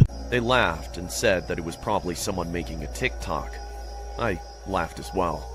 I guess it was a pretty good prank. Bro, I got in my car and went to start it, behind home, but I couldn't find the keys. I checked outside my car as well, but I couldn't find them. I searched for ages, but no luck. I started to panic and kept thinking about that person I saw on the street. I jumped into my car and locked it from the inside. I almost started crying when I heard jingling. I looked to my right to see that person dressed as Death, holding my keys, staring into my window. I felt everything in my body pulsating. Now but I couldn't move. We can be scared. It was like they were staring into my soul. Eventually, I started acting on instinct. I don't remember thinking or doing it, but all of a sudden I was holding down the locks inside my car. My car is small and only has 2 doors, so I could easily reach across and hold both the locks down. They started spamming the car remote and trying to open the door. I was using all my energy to hold down those locks. I don't think I'd ever used so much effort and strength before in my life. All this time, I couldn't take my eyes off them. This person. This thing. Standing over my car with a scythe. I knew that if they got in, I wouldn't stand a chance. The shadow from the hood hid their face. Was this even real? They stopped trying to get in and just looked at me. I started screaming out of exhaustion, and I became dizzy. My vision was blurred. Bro. There was a silence, and then about 10 dogs started barking close by. This gave me hope. While leaning on the scythe, they lowered their body and put their face only a few centimeters from the window.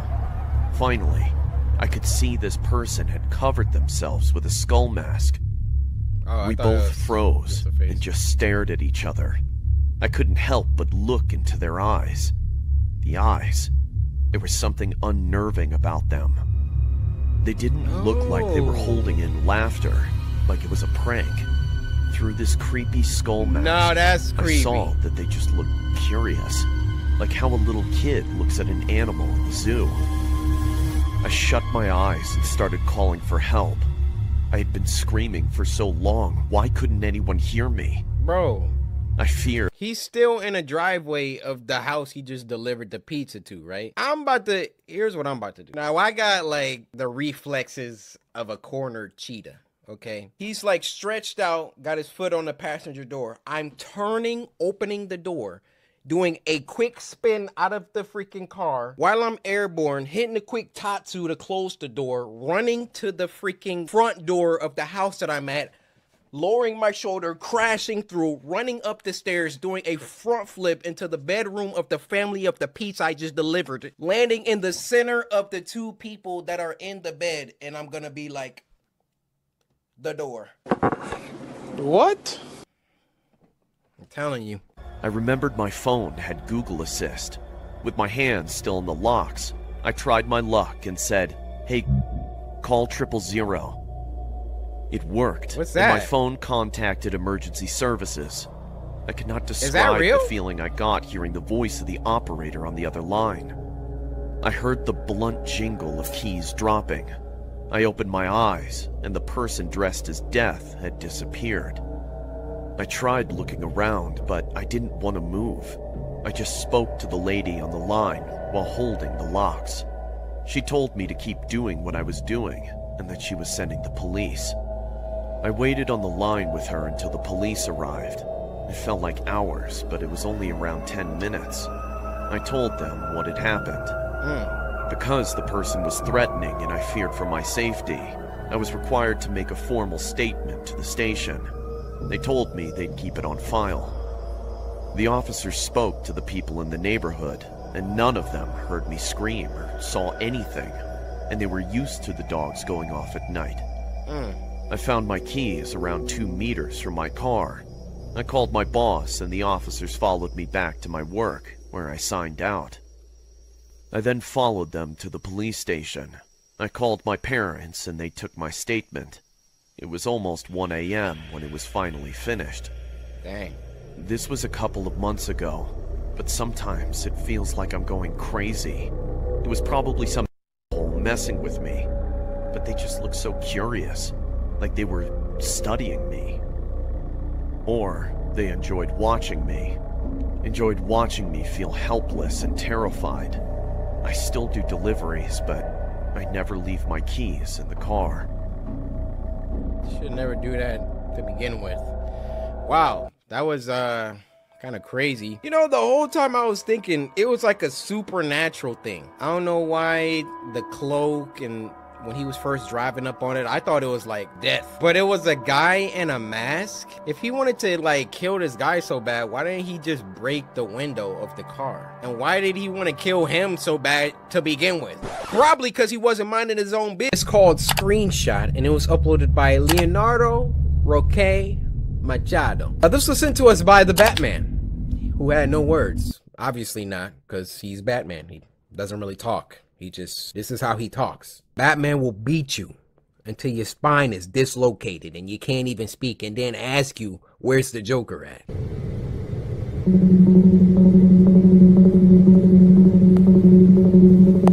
Okay.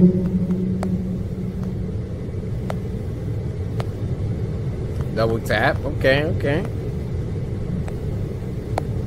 Setting up her screenshot.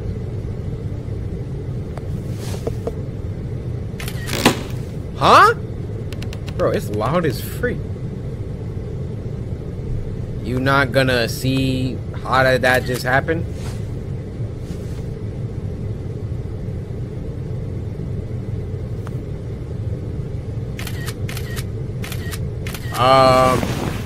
Okay.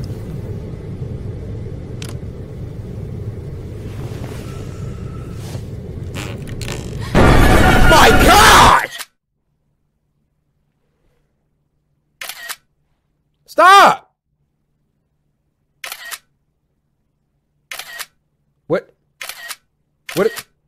What's happening? I will move, but that jump scare cracked the freak out of my neck. My God! Alright, this last story I literally just found. It just popped up in my recommended. It's by a YouTuber named Mort. I don't even know the name of it. Mort, I have total respect for you. Alright? Don't copy strike me, please. In my early days after graduating college, I didn't have a lot of money, so I had to rent an apartment with someone else who I'd never met before. Oh no. He'd become my roommate, and his name was Randall. At first, he seemed easy enough to get along with. He didn't talk too much, but he had a heavy Spanish accent.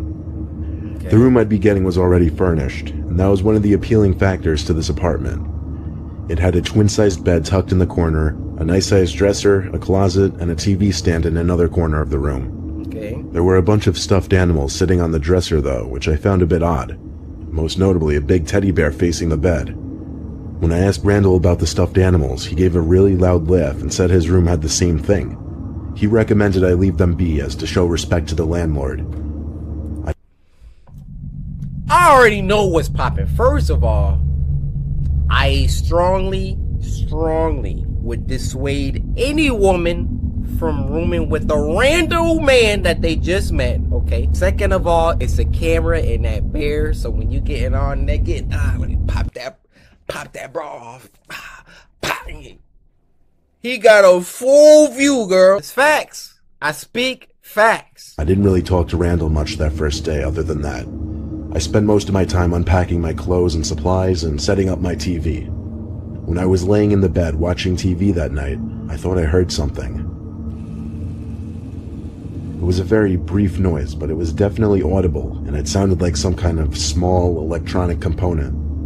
I chalked it up to being a house noise and continued my show. It's a camera. The next day, Randall wasn't home all day.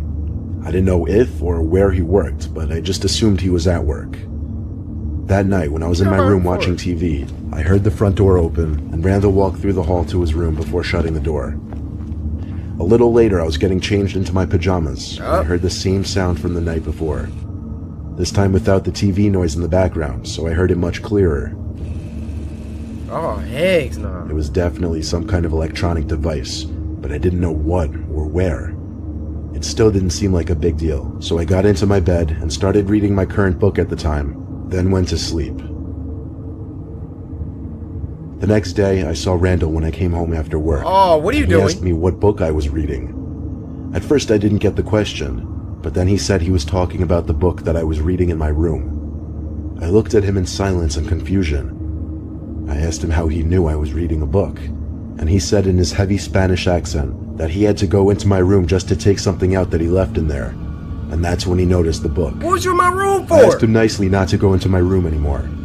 Unfortunately, there wasn't a lock on the door, so I couldn't stop him when I wasn't home. Oh my gosh. That night, when I grabbed my book from under my bed, I stopped and wondered, how would he see my book if I had it under my bed? Thinking about this now creeped me out, and I was in no mood to read anymore. I looked around the room as I thought to myself, then I noticed that big teddy bear on the dresser again. He's watching you! How it was angled so perfectly to face me in the bed. Then I had a thought, a scary thought. I stood up and walked over to the bear, grabbed it, and looked closely into its eyes. A big bear? I felt my heart skip a beat when I realized there was a camera in one of the eye holes.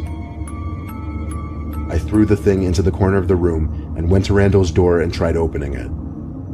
His door apparently had a lock because it wouldn't open, but I knew he was in there. I pounded on the door screaming his name, but he wouldn't answer. I saw the light sneaking in through the bottom of the door go dark as I assumed he turned off the light. Yeah. I went back to my room and called the landlord. I explained everything and told him I'm leaving right now, and I had a valid reason to void the contract. I packed the little amount of things I brought into my car and left that same night, never looking back. The landlord surprisingly never even came to me to collect the money for those few days I was there. Ever since that night, I have a phobia of stuffed bears. Like, I always have to turn them away so that they're not facing me. Dang. Bruh, I told you. I said it. That's a message to all y'all that just like, oh, let me get a roommate with this person I just met on Craigslist. Money is short, and I understand. You know, sometimes you gotta do stuff you don't want to do. It's like you move in with somebody, you see that bear on that dresser. You want to pop that bra off this way or this way? Shoot, if it was me, I'd be like, yo, so you want to watch me, huh? Okay. All right. You want to watch me, huh? No. Right, you guys. Hopefully you enjoyed another Spooky Scary Sunday. Please go on Twitter, hashtag Spooky Scary Sunday, at CoryxKenshin. Send me some more scary videos. This week was pretty nice if I do say so myself. So if you enjoyed, be sure to slice that like button. I'm home. Uh-oh. Where is everyone? They're home. I'll see y'all next week. This next one's called Inside Out, and it was uploaded by Vancouver Film School. And this was sent to us by Swa. Not even playing with you. Their name is Swa. So Swa, I want to say you are suave. Thank you for sending me the video. Hopefully you're having a fantastic day. Now, Swa said that this is more weird than scary, but hey, we rocking with it. Shout out Vancouver Film School. All links in the description. Check them out. Okay. Slight problem. Body B+, A-. Sheesh. But face, I'm gonna have to give you a D, and not in that way. A hot D-. Your lips is on Kylie Jenner times infinity.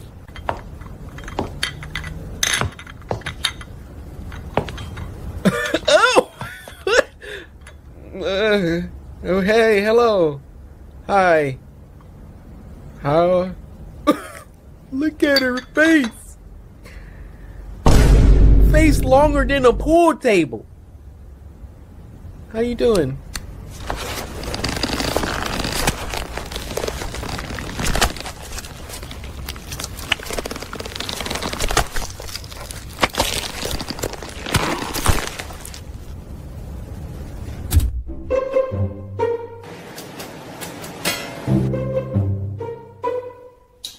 Why she over here looking like Wabba Fett?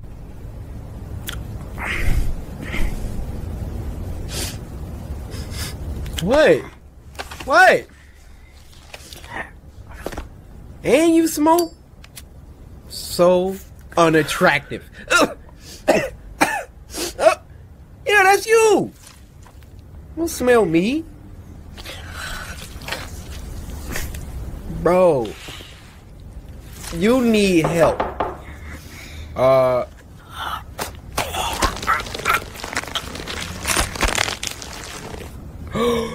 That's what she's like for real. Oh, that was kind of dope. Rachel, I see you. You see, cause on the inside, we're all ugly. When no one's watching, and you can let out your farts and your burps. You could go a week without showering. That's what we're all like. See, everyone's out to try and impress one another. Let me put on my suit and tie. Yes, boss. Let me try to impress that girl. Hey, how you doing, Miss Faladay? But deep down, we're all disgusted. I've committed the unforgivable mistake, and it was uploaded by Wansi Entertainment. Now, this was sent to us by Maya, who said, I got my snack. Good job, Maya. Because I didn't want to have to come for you. Now, Maya, there is still a question that needs to be answered. Did you Samurai slice that like button yet? Maya, before you babble anything out of your mouth, just remember, I know. It's crazy the amount of information you can get off someone just from their Twitter handle. So why don't you make sure you go ahead and do that, Maya? Thank you. I've committed the unforgivable. I'm someone who goes on the deep and dark web constantly. It's not what people back up from your mic think, where it's evil and overpopulated with crazy people.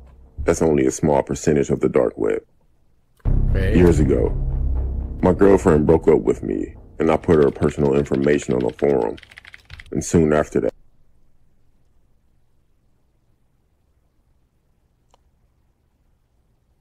this man is a psychopath. His girlfriend broke up with him, so he put her information on the deep web?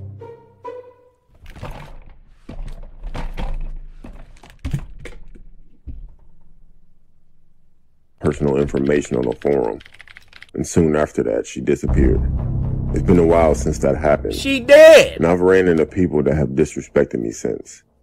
I'm not an intimidating guy, nor do I look intimidating. Nor do I ever have physical or verbal conflicts. I always think to myself that these people don't know what could happen to them. I work at a fast... This dude is like Yagami with the death note. You make this dude mad? I'm putting you on a deep web. Oh, you stepped on my shoe? Deep web! Oh, didn't match me on Tinder, huh? Deep web! Didn't Samurai slice the like button on this video, Maya? You know where you about to go, huh? Food restaurant. And at the time of this story, my manager was really on my case about everything. I would be late, mess up orders, have an attitude with customers, and some other stuff I could name, but it's so much. I understood that I was messing up, but the tone that this guy would talk to me embarrassed me in front of my coworkers, and sometimes in front of customers. One day, though, that was the last straw. So one day I walked into work, to the deep 5 minutes before I was due to clock in, and my manager out loud said that the window liquor is finally on time, in front of customers and my coworkers. Everyone laughed at me. During my whole shift that night, he would direct smart comments toward me, while still yelling at me for everything that I did wrong. Dang. I made up my mind. I was going to find that forum and give his information. On my walk home, I was going back and forth with myself about whether to do it or not. By the time I made it home, I made up my mind. I didn't shower, nor did I change clothes. I went straight to my laptop, and I searched. I possibly clicked maybe 100 links, because on the dark web, there are links that will take you down any rabbit hole. A link named Pork Chop piqued my interest. When I clicked it, I was directed to make him an into about pork page. chops. It only said 6 words. We find it, we chop it. And another link that said, here's an example of what we do. I clicked it, of course. As soon as I clicked on it, the picture went to the point of view from an old school camera, with the date and time in the corner of the screen. The person behind the camera approached the man and followed him. A few minutes go by, and the man noticed what was happening. He turned around and approached the camera while yelling and screaming at the person for following him. Then all of a sudden, you see 5 huge guys dressed in black wearing a pig mask run from behind the man and drag them into the dark. The person holding the camera turns the camera to his or her face and leaves it there for about 5 to 10 minutes. That person also wore a pig mask, but all you could hear was the man screaming and sounds that I don't want to describe in the background. The camera was then turned back around and the sight that I saw was disturbing. It was something that no one would ever want to see. Some people say that they wouldn't wish it on their worst enemy, but I did. Yeah. After the video was over, there were links. One said pork and the other said chop. I clicked on the pork and it prompted me to put in a code. I didn't have one, so I backed out. So I clicked on chop. There was information that needed to be filled out, like name, height, description, and place. I filled out all the info for my manager. In the place, it was my job. I submitted the form. At the end of the screen, it said, "See you soon." 4 days later, while at work, my manager approached me and decided to apologize for the way he treated me, and offered to give me more hours and said that he will work with me more often because he sees potential in me. Sorry, pal. I already put the head out. I'm sorry. Hours later, it was close to the end of the night. My manager helped me with the trash and took it out for me. As I were putting chairs on top of the table getting ready to mop, I looked outside and saw my manager looking over at something, but he looked worried.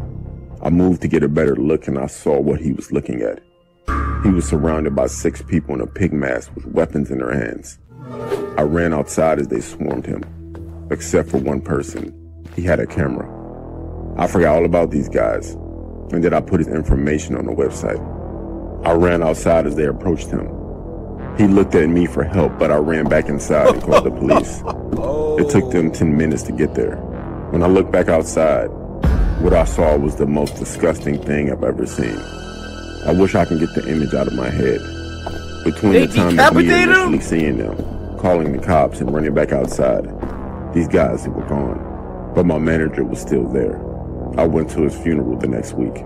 The next day I received an anonymous email that had the whole video. They were watching him this whole time he was on shift. I don't know how they got my email. I never provided any of my information. Till this day, I still feel sick because my manager was starting to be nice to me that day. I can't go back on the dark web.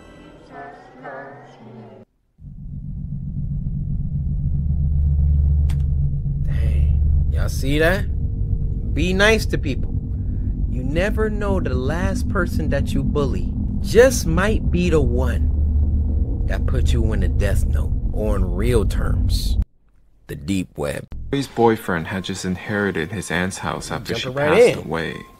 She was blind, so the house had speakers and wires around telling her, back door open, fridge open, back room window open.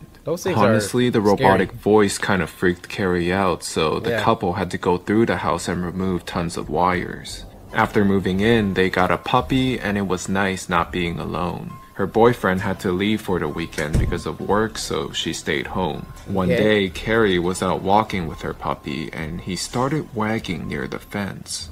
She turned, thinking he was making friends with a bird or critter again. But it was a man, tall, chubby, and unkempt, grinning at them. Why you got a Hawaiian cool dog, shirt? He shouted. Thanks, he's a Native American Indian dog, she responded.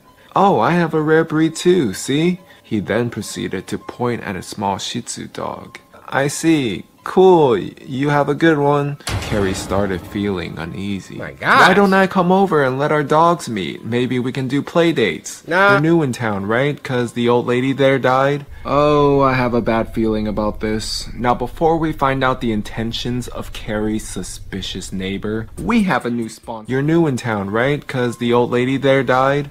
Upset that he mentioned her boyfriend's aunt, and she was scared he wanted to come over. I'm sorry, but I'm not looking to make friends right now. Have a good one. Oh, come on. Anytime's a good time to make new friends. Hey, and he proceeded to start bolting around the corner towards the direction. Cory panicked. She grabbed her puppy from the ground and rushed to the house, locking all the doors. All exterior doors. Yo!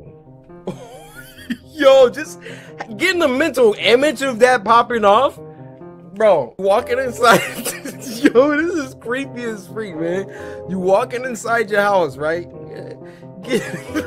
You get home from school. I'm about to watch me some CoryxKenshin. Give me a Pop-Tart real quick. Then your neighbor come from around the corner. Howdy, neighbor. Hello? What? I said, howdy, neighbor. You new in the neighborhood? Oh, hey. Yeah, just moved in and everything. Hey, why are you standing behind that tree? Oh, this is just my favorite tree, that's all. Little old me don't mean you no harm. Do you want to meet? What do you mean, do you want to meet? Nothing crazy. I could just come on over. I'm actually about to get ready to head inside, so it was nice talking to you. Hey! Yeah.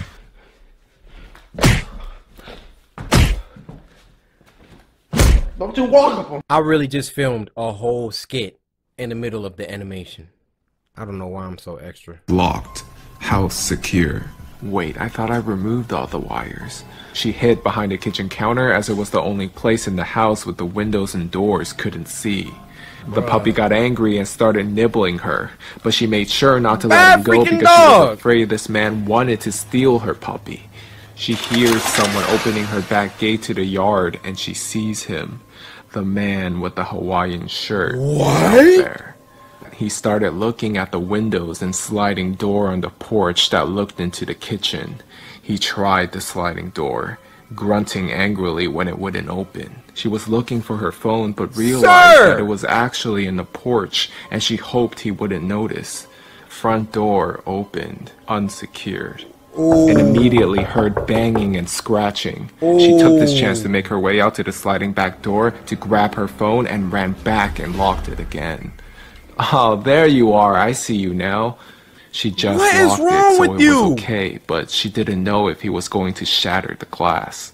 She held her phone up and said, I called the police. They're on their way, and my cameras have your face, so please leave. He smiled and said, You haven't called anyone yet. All I wanted was to play with your dog. You're such a tease. Cory called 911 while he watched. She requested help, and they asked her to stay on the phone. He smiled. He held his hands up and left. The dispatch sent someone out and she gave them a picture from her phone. However, the next day there was no news of capture even though they said they would update her. So she stepped outside and there he was, standing in the other yard, smiling at her. Hey, you wanna play today then? He began laughing loudly. Bro, I'm about to kill you. She ran inside, put her puppy away, and called the police again, and they said it would take time to arrive since last time it was a false alarm. Front screen door opened, unsecured. She ran to the sliding door and it was unlocked. She quickly locked it and heard banging on the side door. Cory called her last hope for help. Her boyfriend's mother who lived a couple blocks down. The woman was a black belt and a boxer. She called her crying and the mother rushed over and all she heard from her kitchen was the scream, If you don't leave, I'll be forced to take you down. She looked out the curtain and saw her and the man outside. He was holding something shiny in his back pocket. Her boyfriend's mother suddenly grabbed the man and kicked him in the ribs as hard as she could and made him drop to the ground. She screamed at Cory and to call the cops again. Tell them he has a knife, they'll come quicker. The cops arrived soon after, and the man... Tell him we're white! Cory asked them what he was doing. Was he planning to hurt my puppy? The officer told her, You're naive if you thought this man wanted your puppy. He was after you, miss. He's a white criminal. Apparently, he was the suspect they couldn't find until now. Her boyfriend's mom stayed with Cory over the night to make sure she was okay. A few days later, her boyfriend came back home, and he was updated on everything that happened. He proceeded to put up cameras and more security. He even put the speakers back into the house as well, as that voice was actually able to help protect Cory that horrifying weekend. So the last one for tonight is 2 disturbing horror stories. Llama Arts, I'm a big fan. We went over this, but I gotta say it every time. I'm a big fan. Please don't copyright me. Appreciate you. Okay. Right into it. Over the weekend, about 15 coworkers and myself had our Is this the same guy? His voice didn't drop 8 octaves. But y'all know I can also make My boy's a deepest freak. And when I get up on a mic like this, you know. Trip to the Stanley Hotel in Estes Park, known for being Stephen King's inspiration for The Shining. We took an 8 p.m. ghost tour where we joined about 15 other people to get guided around the property and told stories about its history and creepy things that are said to have happened. We were told to take a lot of pictures, I'm sure to try and capture orbs or ghosts. Many green orbs were caught in pictures, but I don't think anything is as creepy as this photo taken by my coworker. A little girl in a hot pink dress who was definitely not on our tour. Who is that? Apparently, years ago, a young girl who was 12 to 13 by the name of Lucy was squatting in the basement of the concert hall, which is where this photo was taken, and she was discovered upon plans to begin some construction. She was forced to leave, and the night got below freezing. Dang. So she froze to death. Everyone on my tour has vouched that this girl was not on our tour.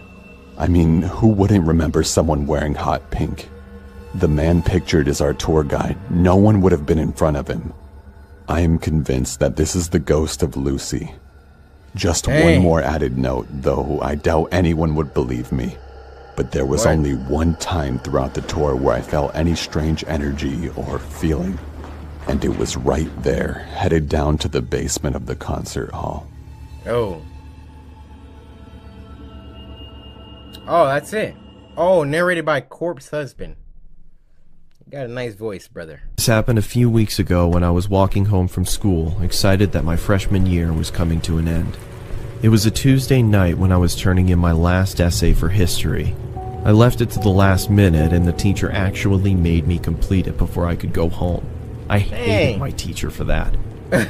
Around 8 p.m., I had finished that essay and was walking home. The rain had stopped, and there was a beautiful sunset. Suddenly, I noticed something.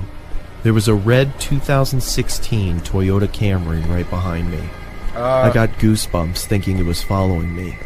I didn't look back and started walking in my apartment's direction. I wanted to go to a busy road to feel safer. Just then, the car sped up, stopping right next to me. A middle-aged man asked me where I was headed and suggested to drop me off. I said no thanks, but the man wouldn't leave and insisted. I wanted to tell the man to just fuck off, but I took off running instead. There you go. I heard a loud noise and at the same time felt something I can only describe as a sharp vibration hitting my flesh. Got tased! I fell to the ground not knowing what happened. Out of adrenaline, I was about to get up and run again as I felt a heavy arm grab me by the mouth. No. Then the pain set in.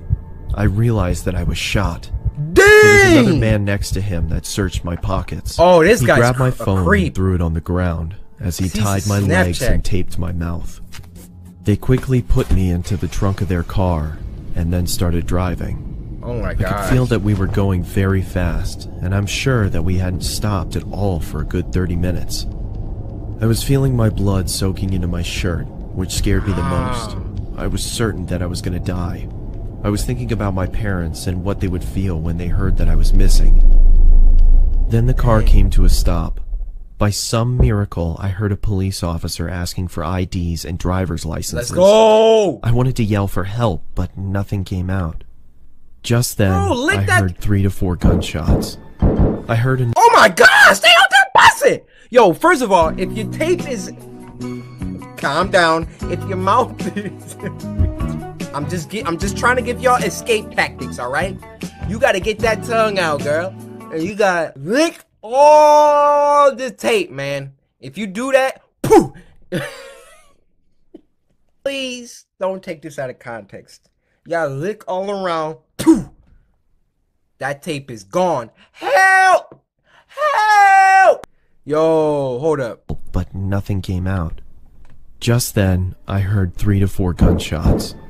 I heard another cop yelling, "Man down! Man down! Shots fired!" I was begging the cop to find me. Then I heard the cop searching the car. I was feeling joy as my pain was growing worse. Seconds felt like hours. The officer then opened the car's trunk and suddenly started firing at me out of a fight or flight response. Thankfully, the bullets missed.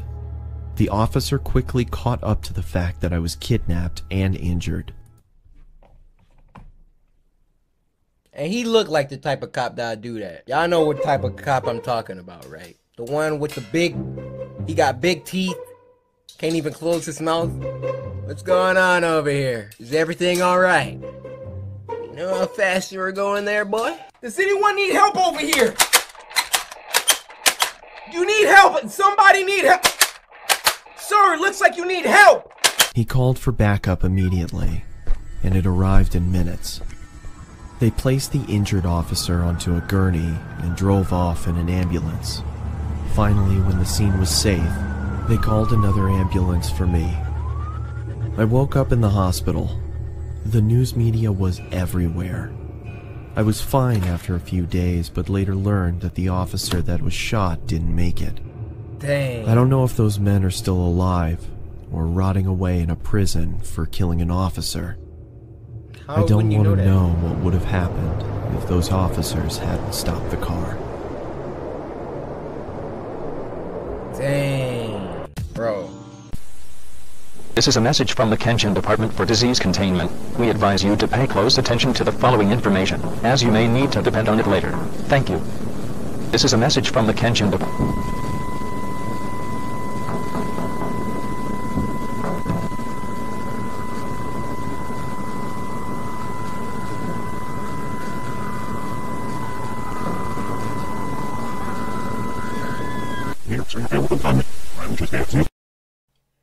Yeah!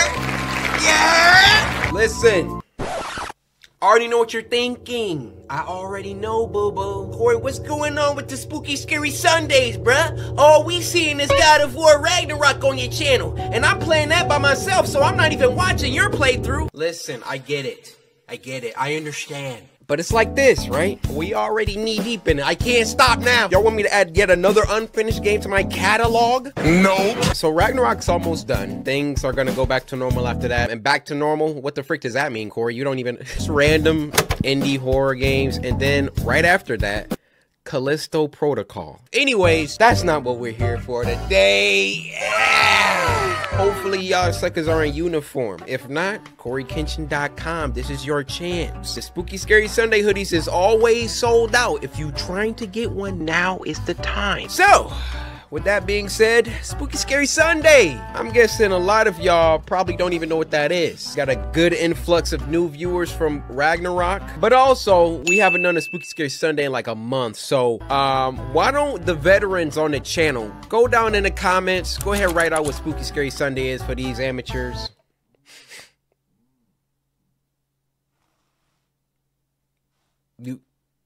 You just gonna stare at me.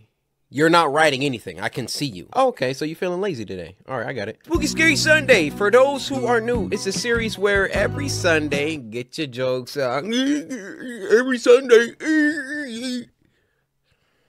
Every Sunday, the samurai come together and we have a blast. We watch some scary videos sent in by you guys via Twitter using the hashtag Spooky Scary Sunday. You go to Twitter, follow me at CoryxKenshin, use the hashtag Spooky Scary Sunday, and send me a link to the scariest video that you know. And if your video gets picked, you get a shout out.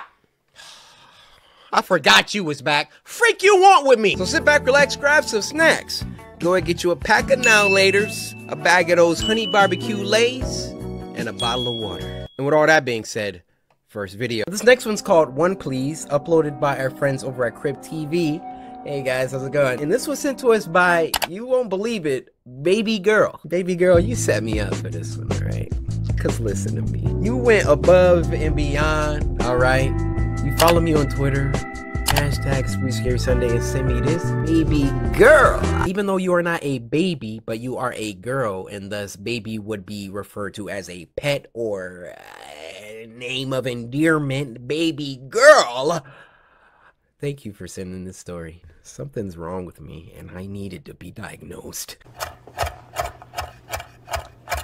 I thought it was a clock. Hey. Hey, hey, hey, hey, hey, hey, hey, hey. Listen, name is CoryxKenshin. Listen, I'm black, dude. I can make a beat out of anything. Facts. Oh, she started up again. I'm trying to restrain myself. Where's his fingers at? He lost 2 fingers. Man, she started up again.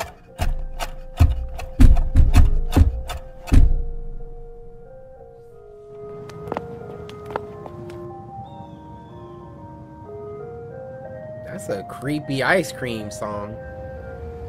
Speed it up, raise the pitch. See, even she not messing with it. She like, ugh. Oh, look at the clown on the top. Yeah, she know better. She got some black in her facts. She's like, I ain't messing with that.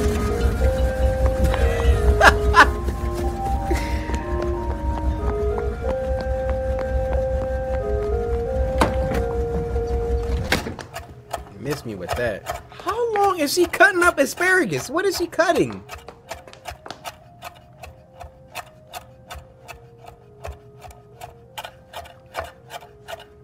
Oh no, she's asking her mom for some.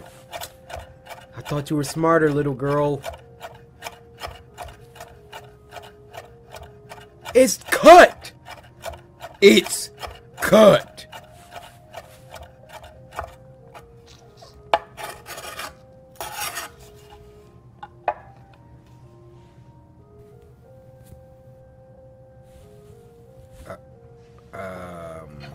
Mom? Mom?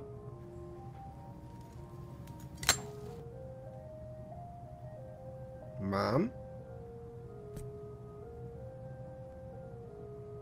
Yeah, this mom is scary.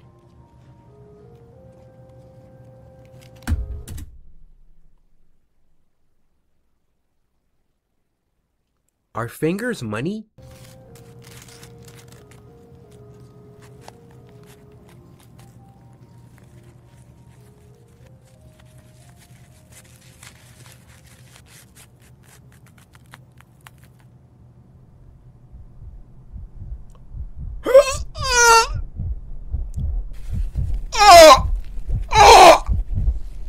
Guys, look away!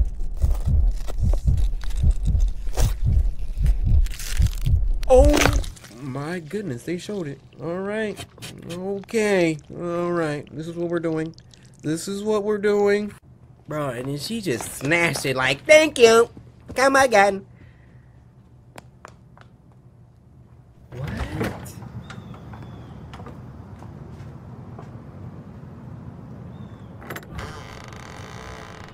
You cream, you scream?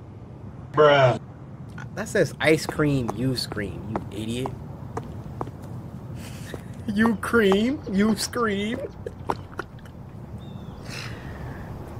Too many Nutri-Grain bars. Oh.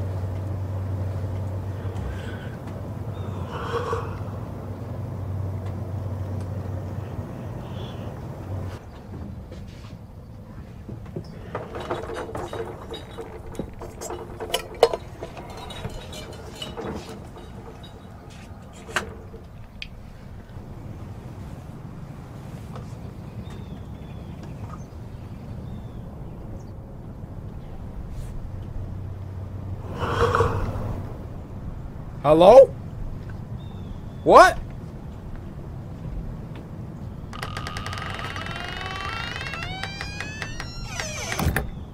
How do you spell what he just said?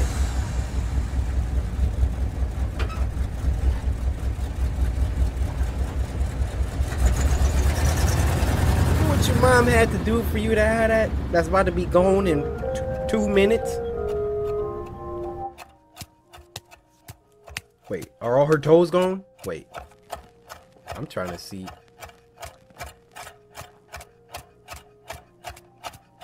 Mom of the year.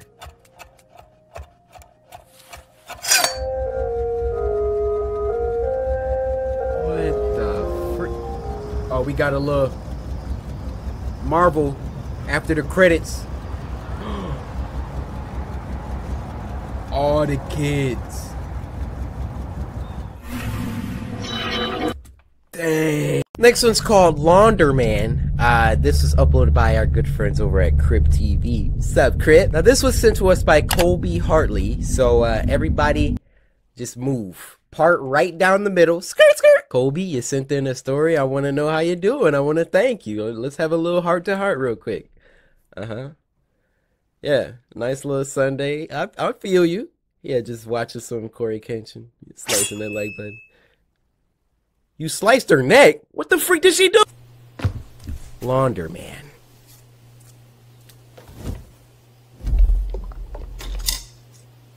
Yo, Crip TV be having a... Their videos are just on point. Oh my gosh! Was it that serious? Oh, it is that serious for her. Okay, my bad. This girl broke out a penny. You know she in dire straits if she carrying that around.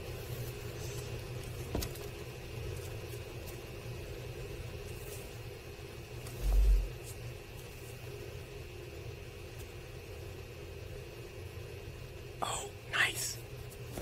I'm gonna need that. Ooh. Ooh. I didn't yell. I didn't fart. I took that one like a champ. Hello? Oh my gosh, she's dead.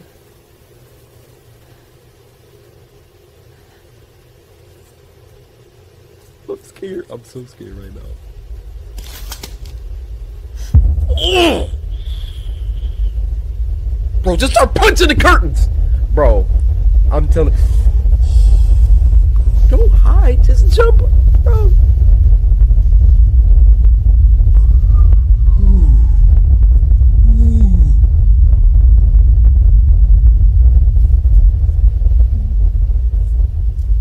Look up, look up. All right, now, bro, she did the opposite of what I said. Get out! Get out! Get out! Alright, 1v1! Bro, at some point, you just gotta turn around. Just start fighting them!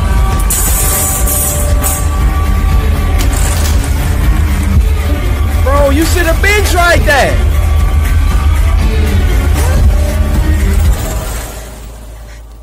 Bro. Come on. Oh, that's what he wanted? Here, take it.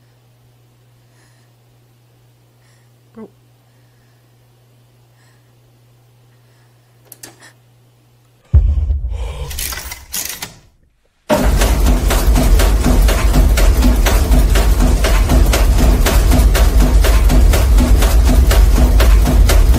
Oh!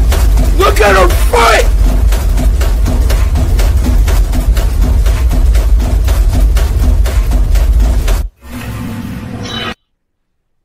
I guess you could say she got a deep cleaning.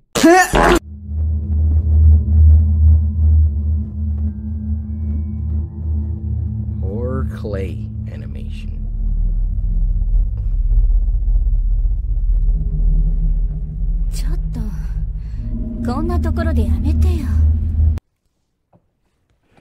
Anime?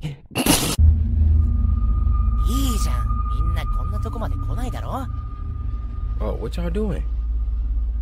Oh! Hold on, wait. Hey! Hey!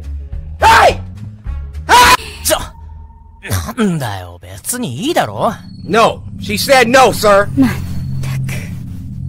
汚れるでしょ。どうせうちに泊まるんだからいいじゃない。他にすることないの？こんなところ、なんもあるわけねえじゃん。もう車に戻ろうぜ。Alright. おい。だからカラオケにでも行きゃよかったんだよ。いた！くそ！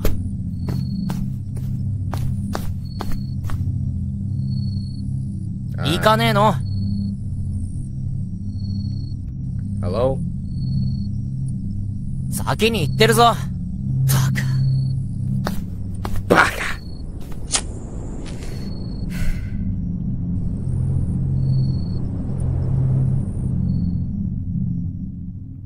What's happening? へえ、そうなんだ。廃墟って初めてなんだよね。What just happened? あっちでもよかったかな。Oh. Hmm? She's thinking about somebody else. What's that? 嫌だな。いつからいたの？あれね、違うの。すみませんが、家に帰ります。家に帰ります。すみません。すみませんでした。失礼します。Like, what are you doing sitting here talking to this monster? こっち来ない？風が気持ちいいよ。Come here?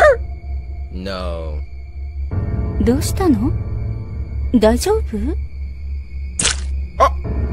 え？あ！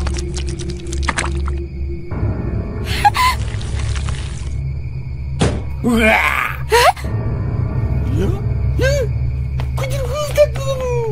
！What?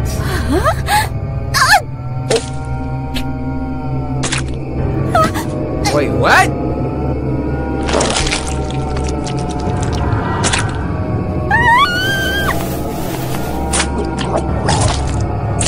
Get out of there, lady! Get out of there!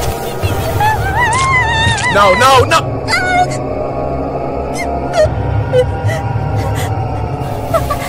Fart it out! Fart it out!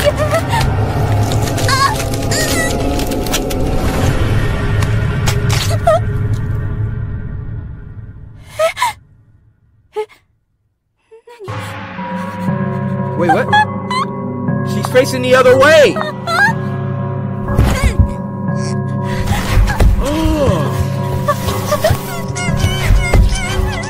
Oh no, oh no, oh no! Oh no! Oh, that's unfortunate. Oh my word!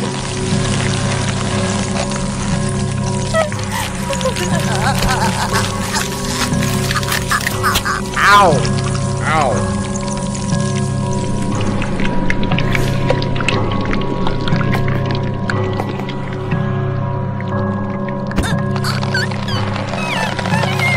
Dang it!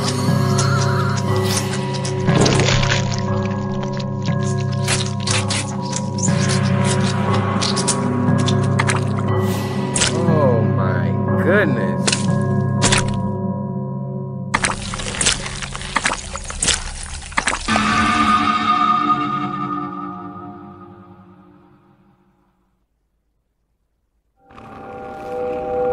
Yeah, what was that thing?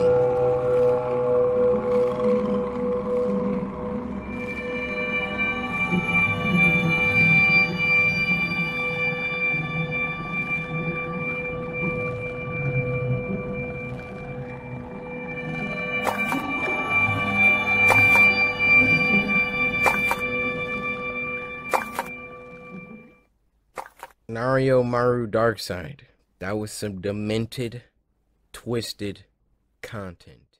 Short of the week. Now this was sent to us by Octodog7, who said this one is really anxiety inducing. Y'all heard that, folks? Anxiety inducing. I'm about to be drinking my water like this. I just spilled a glob on my arm. Pause. Pause. Glob. Who even uses the word glob? Just give me a glob of that. You in New York, see one of those hot dog vendors on the corner. Hey, you want some ketchup with your glizzy? Yeah, I'll take a glob. Hey, yo, what the fuck? Lodestone. Because the volume's so high. I was trying to say Lodestone Films presents, but I just got hit with waves. Lodestone Films presents. Waves.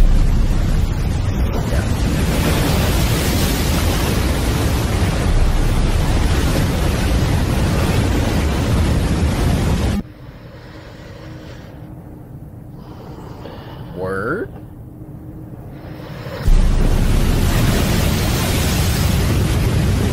This one might be good.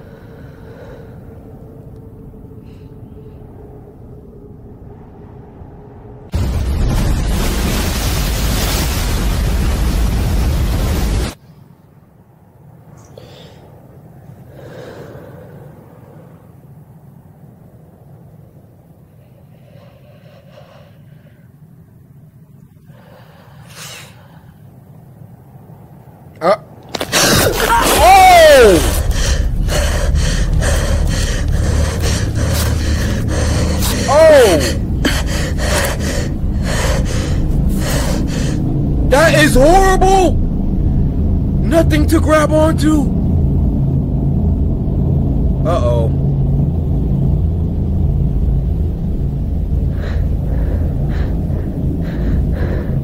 Oh, snap. Look at her leg, too! Now, whoever put her here, y'all know y'all dirty for that. Huh? Bro, it better not be like no monster crawling up or something. That is such a horrible position. Unfold your leg.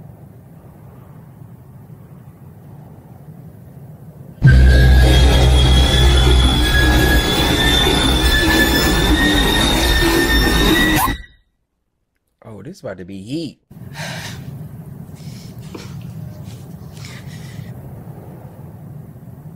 Nah, you're not making that. That's like 8 feet up.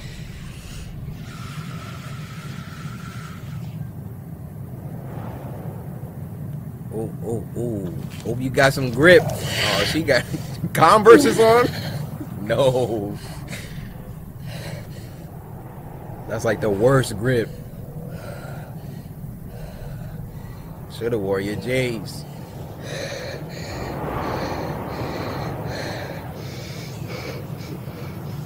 Ain't nothing to grab onto.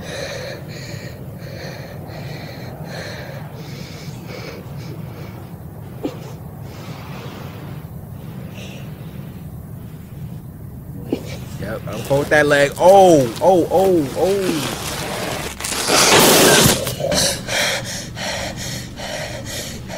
Good recovery, good recovery. That could have been bad.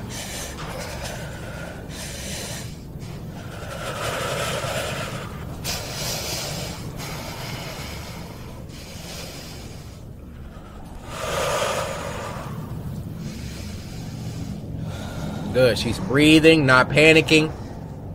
I'm liking it. That leg, I'm not liking. How is she bleeding so bad? What happened?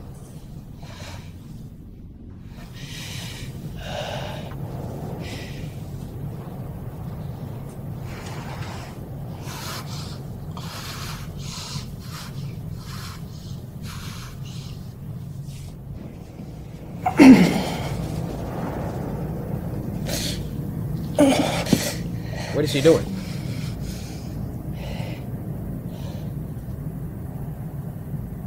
That wall did that to her hand?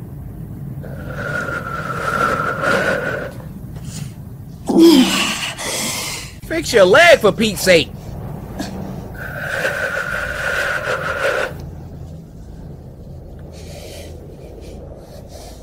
What's the strategy?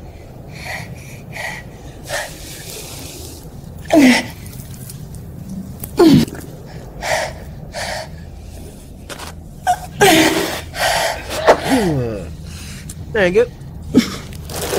Oh, oh, oh. I don't like it. I don't like it. I don't like it. Okay. Alright. Do you, do you.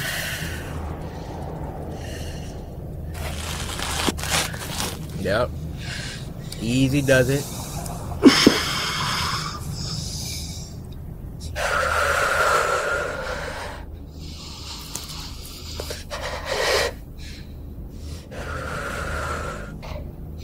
Does that give you like extra grip or something?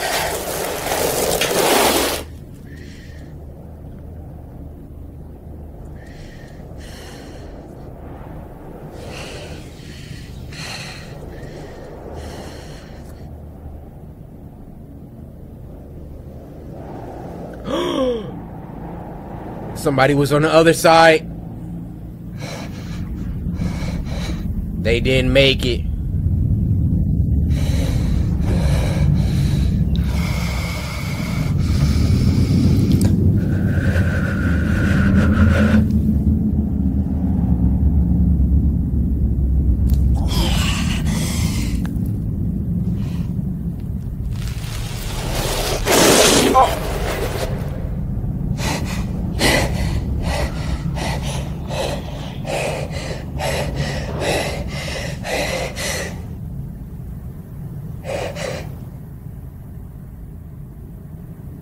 What?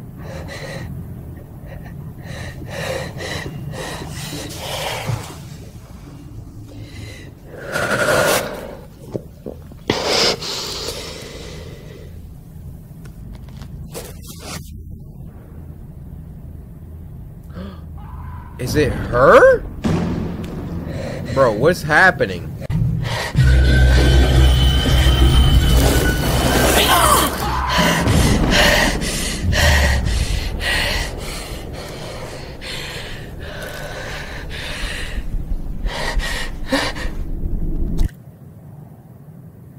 Rain? Oh my gosh. Are you serious? No way. You're out of there. Oh, you already barely had any friction. We adding rain to the mix?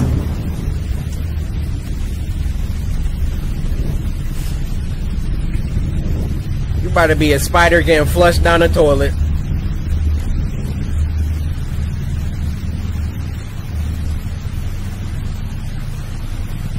Just don't even move.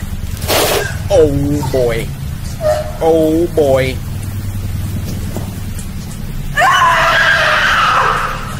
She's panicking. She's panicking.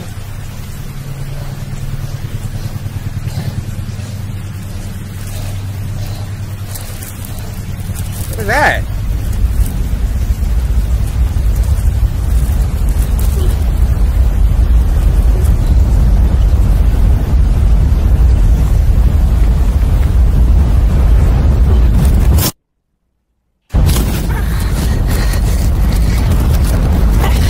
Okay.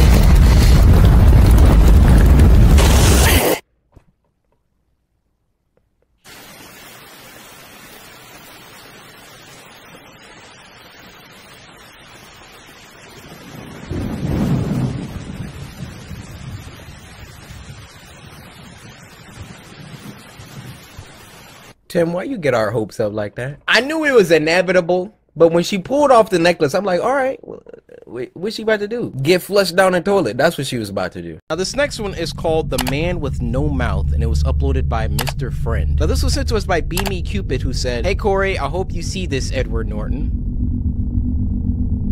Who said I was Edward Norton? Nobody said that. This made a sis uncomfortable. Well, let's get uncomfortable then.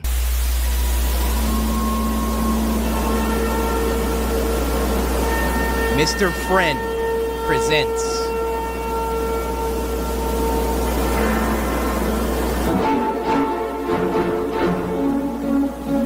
Timothy and the Man with No Mouth. Oh, this seems professional. It was an ordinary night at the Green residence, and little Timothy was getting ready to begin his maths homework on his new computer he'd received for his birthday. Okay. Nice. The only trouble was, Timothy wasn't very good at maths.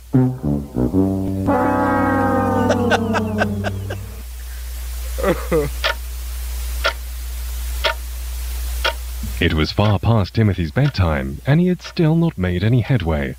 Oh, why is maths so hard? Timothy exclaimed. Ow. At that moment, Timothy heard a noise coming from the back garden. Uh-oh. Don't. What was that? Don't explore, Timothy. Sit down. Timothy looked out of the window to see what made that noise. It was very dark.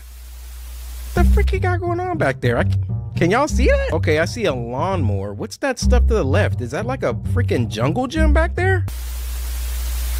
I could have sworn I heard something from out there. Huh?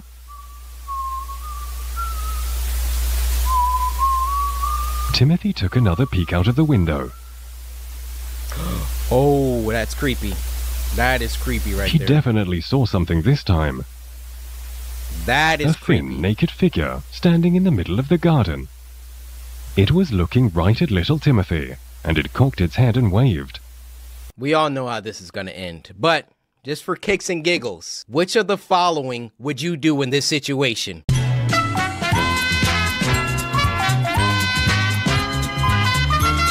People that chose A or B, good job. Who on earth is that? Timothy gasped with affright. Close it. Thank you, Timothy. Close the curtain. He didn't want whoever that was looking into his room. Who was that? Why did they have no clothes on? 100 questions raced through young Timothy's mind. But then he quickly remembered. He still had to finish his maths homework by tomorrow. Bro. Ask your parents or somebody. Don't just stare at it forever. 30 divided by 5. Oh, now you're getting sleepy. Oh. Clearly, it's 5. But the thing is, like, if you don't have help... Just when Timothy was drifting off into sleep, he heard something right outside his window. Oh, no. Huh? What, do he have a ladder? Don't tell me this man levitating. Timothy knew he shouldn't go and see. But he was a curious little chap. Curiosity gets you killed. Remember that. Ooh!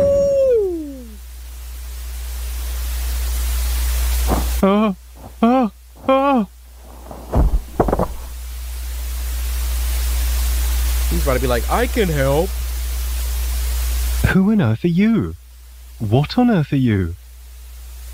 The man at the window stayed completely silent.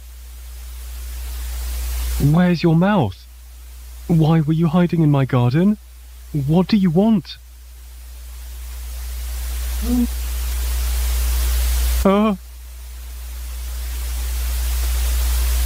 Yeah, he's gonna give him the answer. Huh? What are you trying to say? It's like their math problem, you idiot. My maths problem? Are you trying to help me with my homework? Well, I see. Timothy slid over to his computer and cautiously pressed the number 6 on his keyboard.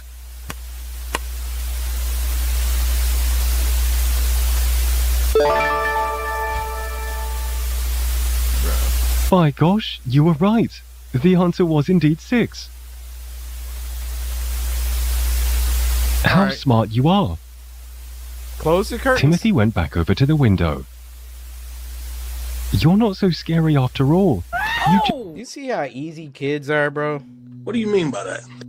This is where the whole, like, white van candy thing came from. Because kids just be kids, and it's like at first, the cogs are going, they're like, stranger danger, I don't know you. You do one thing. Oh, hey kid, you like water? Is this nigga serious? Just wanted to help me with my homework. Is that right? No, that's not right. Huh? Do you want to come inside? Bro, Timothy, you're not that crazy. Timothy! I'm not sure. I'm not really supposed to be talking to strangers, let alone let them in my bedroom. Right, Timothy. I'll tell you what, though. Since we're now friends, you can come back tomorrow and help me with tomorrow's questions. Hey, Timothy, finessing him. He's like, yeah. The man then slunk off into the night as Timothy went to bed. How was he up that high?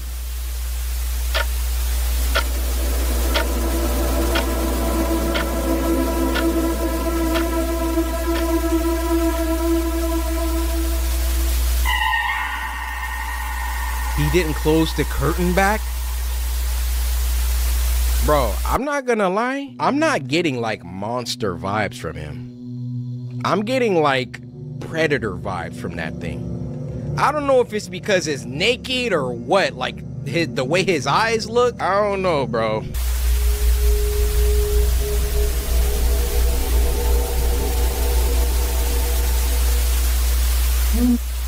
Like, you see what I'm saying? Like,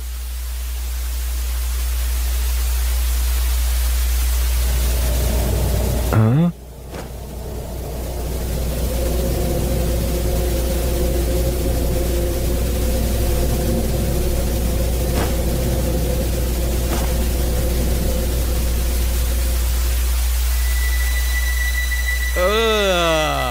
Don't slide back up like that.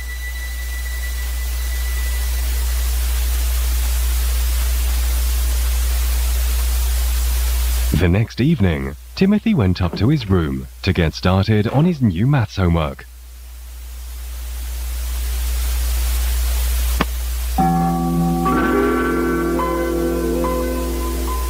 Best window startup. 3 times 3, 6. Once again, it was very difficult, and he was struggling to solve it. Timothy went over to the window and looked out into the garden. Hello? Mr. No Mouth? Are you there? Everything was silent.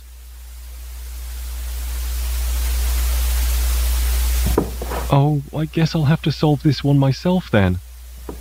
Timothy, are you not paying attention in class? Timothy heard a familiar whistling coming from outside.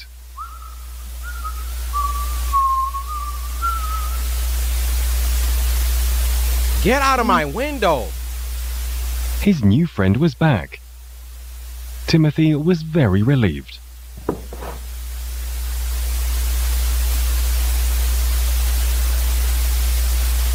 Thank goodness you're back. Bro, you can help me with my homework now. Looking at that thing. What's the answer? The man stared at the computer screen. What's the matter? Is it too difficult? Well, come and take a closer look. Timothy, you just gonna give him the keys like that? Oh, you're dead! You're dead! You're dead. Oh, this is disgusting, dude. Oh. I'm so glad you're here to help me. It's wonderful to have a friend like you now. By the way, I was wondering, how do you whistle when you have no mouth? For the free ski? Just open the window, huh? Oh my goodness.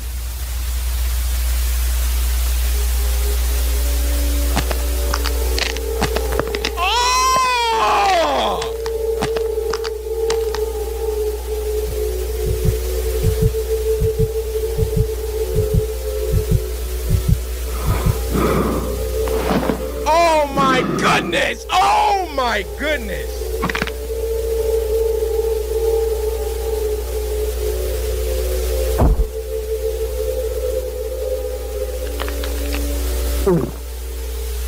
And that was the end of little Timothy.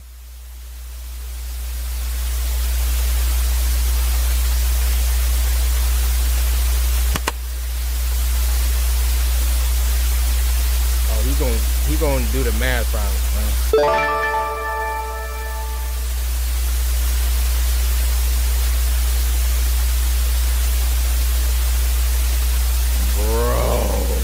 That was fire. All right, Mr. Friend. I see what you're doing over here. I'm just stuck on how Timothy saw that man's mouth opening up. Didn't move a muscle.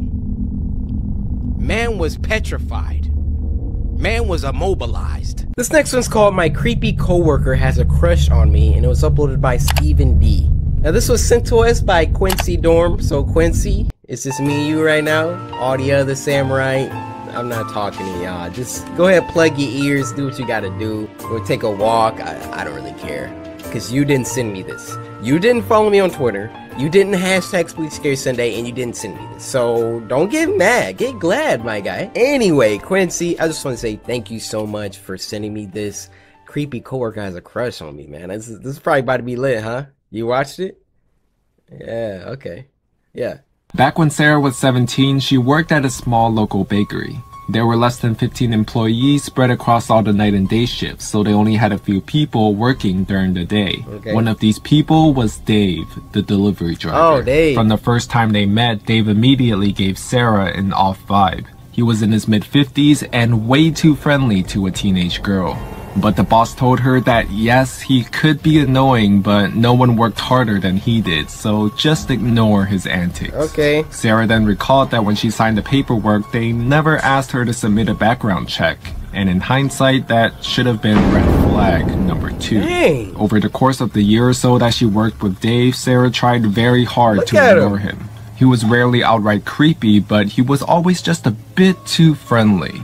He would stick around long after his shift was over to talk to her and another pastry chef. He always wanted to lick the bowl after she finished making Rice Krispie treats.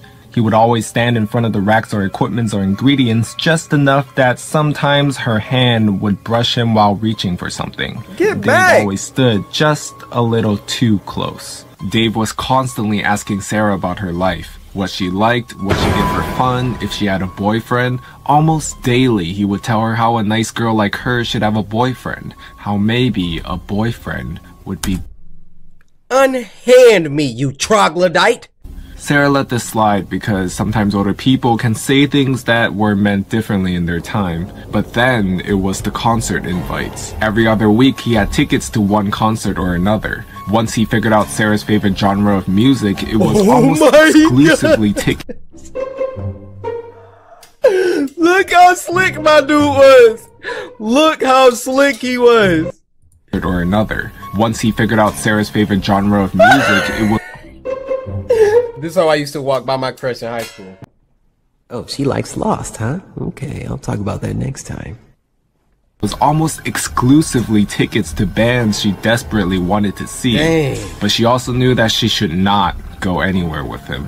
Then her birthday came. He bought her a t-shirt and it was 2 sizes too small. He told her to try it on after work and text him a photo. And proceeded to give Sarah his phone number. He didn't ask for her number. She said no. He asked the other pastry chef for her number, but she had her back and refused as well. He also brought 2 tickets from another band that Sarah had been wanting to see. VIP section, 21 plus only. He said he could get her in. She just had to go with him and him alone. This continued for a while. Sarah brought it up to one of her bosses, but they laughed it off as, oh, classic Dave. When he wanted a hug on his birthday and hugged her without consent, there's Dave for you. Offering to get her booze or pot? Oh, Dave, you scamp. When he pulled up his shirt and showed his abdominal scar from a snowboarding accident? Well, that's just Dave. No respect for boundaries. But he was a good worker. Sarah even considered having one of her big, strong male friends come in under the guise of being her boyfriend just to placate Dave. She was repulsed by him, but he hadn't really done anything to classify himself as a predator. Besides asking for her number, he had never tried to straight up harass her, and besides the odd hug or two that she was too shy and afraid to refuse, he hadn't gotten super physical. Speak up. Then one day, Dave was gone. His name disappeared from the employee roster. Sarah's boss asked to see her in the office. She informed her that Dave was no longer employed at the business. Dave had been fired. He was fired because Dave was a convicted sex offender. There's one count kidnapping a minor from the mid-90s and another count that she doesn't want to think about. They had never background checked him, and when they contacted a friend in the police department, they found out that Dave had been lying on lots of paperwork, hiding the fact that he was a convicted felon and not notifying anyone when he moved.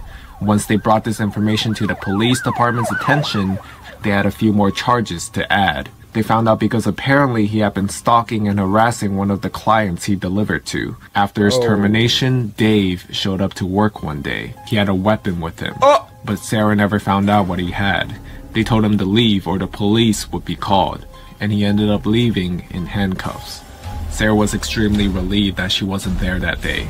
It's been a while since she worked at the bakery, but sometimes she still thinks about how badly things could have gotten had she gone to even one of those concerts with him. My God. Now that we know, bro, the sound effects in this story. You put those sound effects to anything, it gets scary. Guys, this morning I went downstairs. It was a long night. I woke up very hungry. There's only one breakfast food that could satisfy my empty stomach. It was cereal. I went to the pantry, grabbed a box. I went, grabbed a bowl with a spoon. Poured some Frosted Flakes into the bowl. They looked delicious. I went over to the fridge, grabbed the carton of milk. It was empty.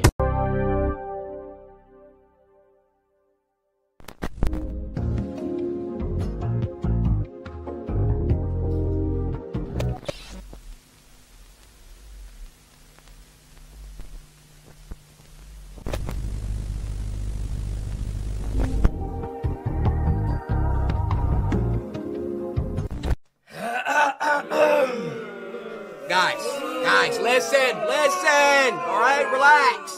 Listen, all right. Somebody throw a tomato. Guys, I know. Spooky Scary Sunday. I'm a day late. Listen, I'ma just be straight up. I'm gonna be straight up. Don't give him no bull crap, Cory. Just let him know. Listen, I did not budget my time wisely this week. As most of you know, I do Spooky Scary Sunday kind of like earlier because it takes me a while to edit that junk and get it ready by Sunday. Your boy tried to be slick and wake up on Sunday and record it. Oh! It's like 4 o'clock p.m. I have a meeting at 8 o'clock. I already know even if I recorded this extremely fast, there's no way I'm gonna be able to edit it that fast. That is going up today. So I'm already thinking like, here they go. We were doing good too. That was 2 Sundays in a row. 2! We haven't done that since 2019. All right. Listen, I love you, okay? All I gotta do, budget my time better next week. It's all about budgeting your time, spending your time wisely. So y'all gonna get this one on a Monday, but listen, y'all are getting it. That's the important part. Am I wrong or am I wrong? With that being said, Spooky Scary Sunday. Nope.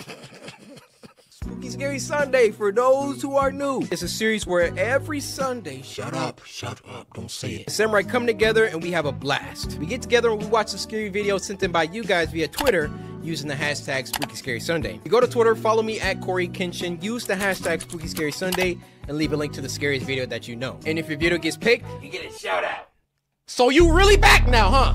No, I'ma find you. So sit back, relax, grab some snacks. Go ahead, get you some milk duds, get you some pork rinds, and a glass of water. Best combination. And with all that being said, first selfie. Don't stay up too late. Who said what? What are you doing? Brody trying to move in. Eating. Oh, she's about to send a selfie? Okay. Brody like, yum. That's a perfect text. Cute. Please. Oh, hold up. She's about to drop that.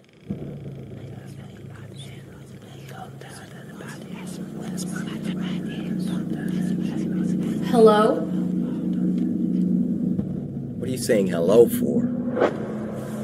Get the freak up. Get a weapon.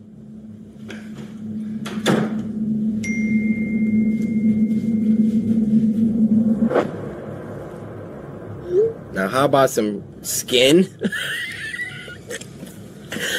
This dude Brody. Oh!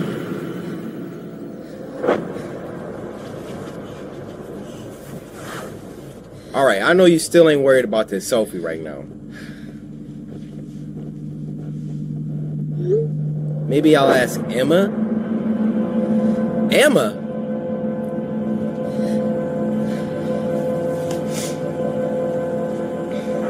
Send help!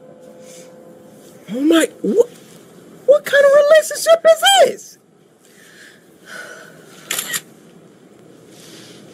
And that's not even hot. You look like you need to eat.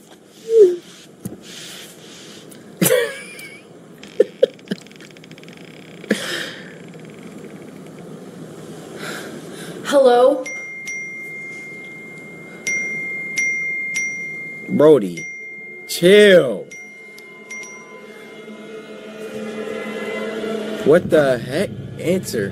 What? What?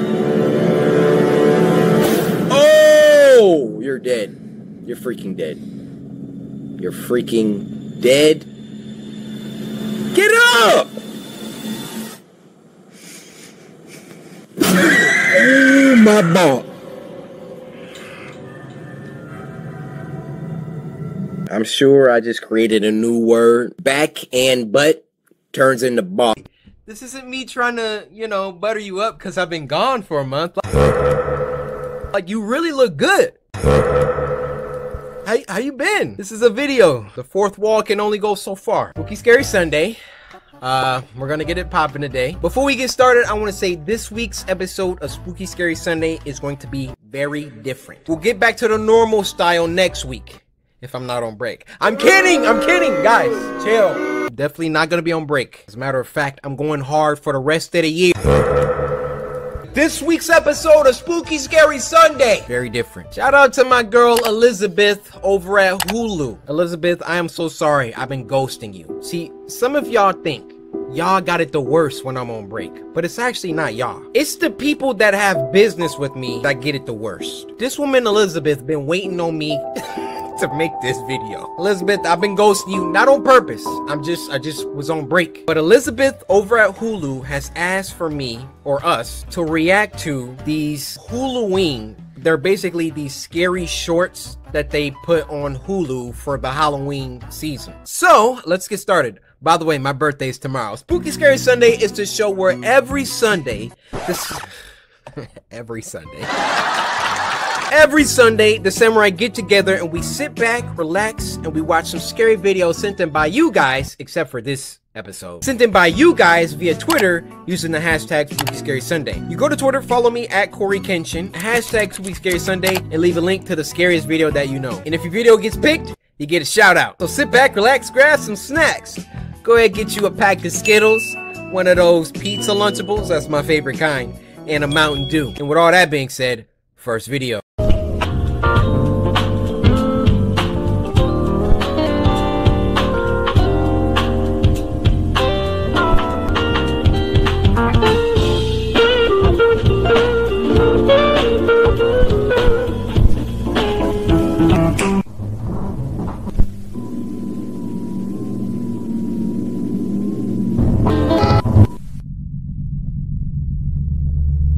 Round of applause, everyone. Round of applause.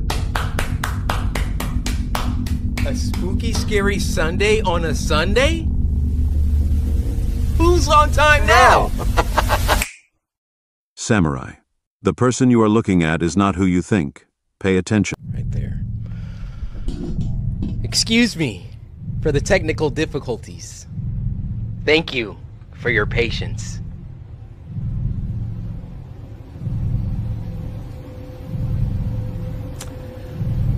Today, I hope you guys sent in some better requests than last time. I need 10s from you all. Let's proceed.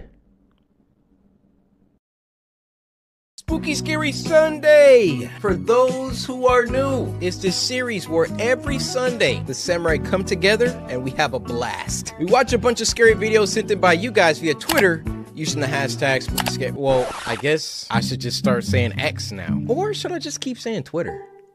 I don't have to conform. I think we're gonna keep saying Twitter. We watch some scary videos sent in by you guys via Twitter using the hashtag Spooky Scary Sunday. You go to Twitter, follow me at CoryxKenshin, use the hashtag Spooky Scary Sunday, and send me a link to the scariest video that you know. And if your video gets picked, you get a shout out. One of these days, you're gonna mess up. You're gonna mess up, and I'm gonna find you. And when I find you, I'm gonna do. So sit back, relax, grab some snacks. Why don't you get you a bowl of oatmeal, some hard-boiled eggs, and some OJ. And with all that being said, first video. I guess we're going back to the basement. Nothing over here, so I guess... Bro, I can't see! Go to the light that be lighting. Oh.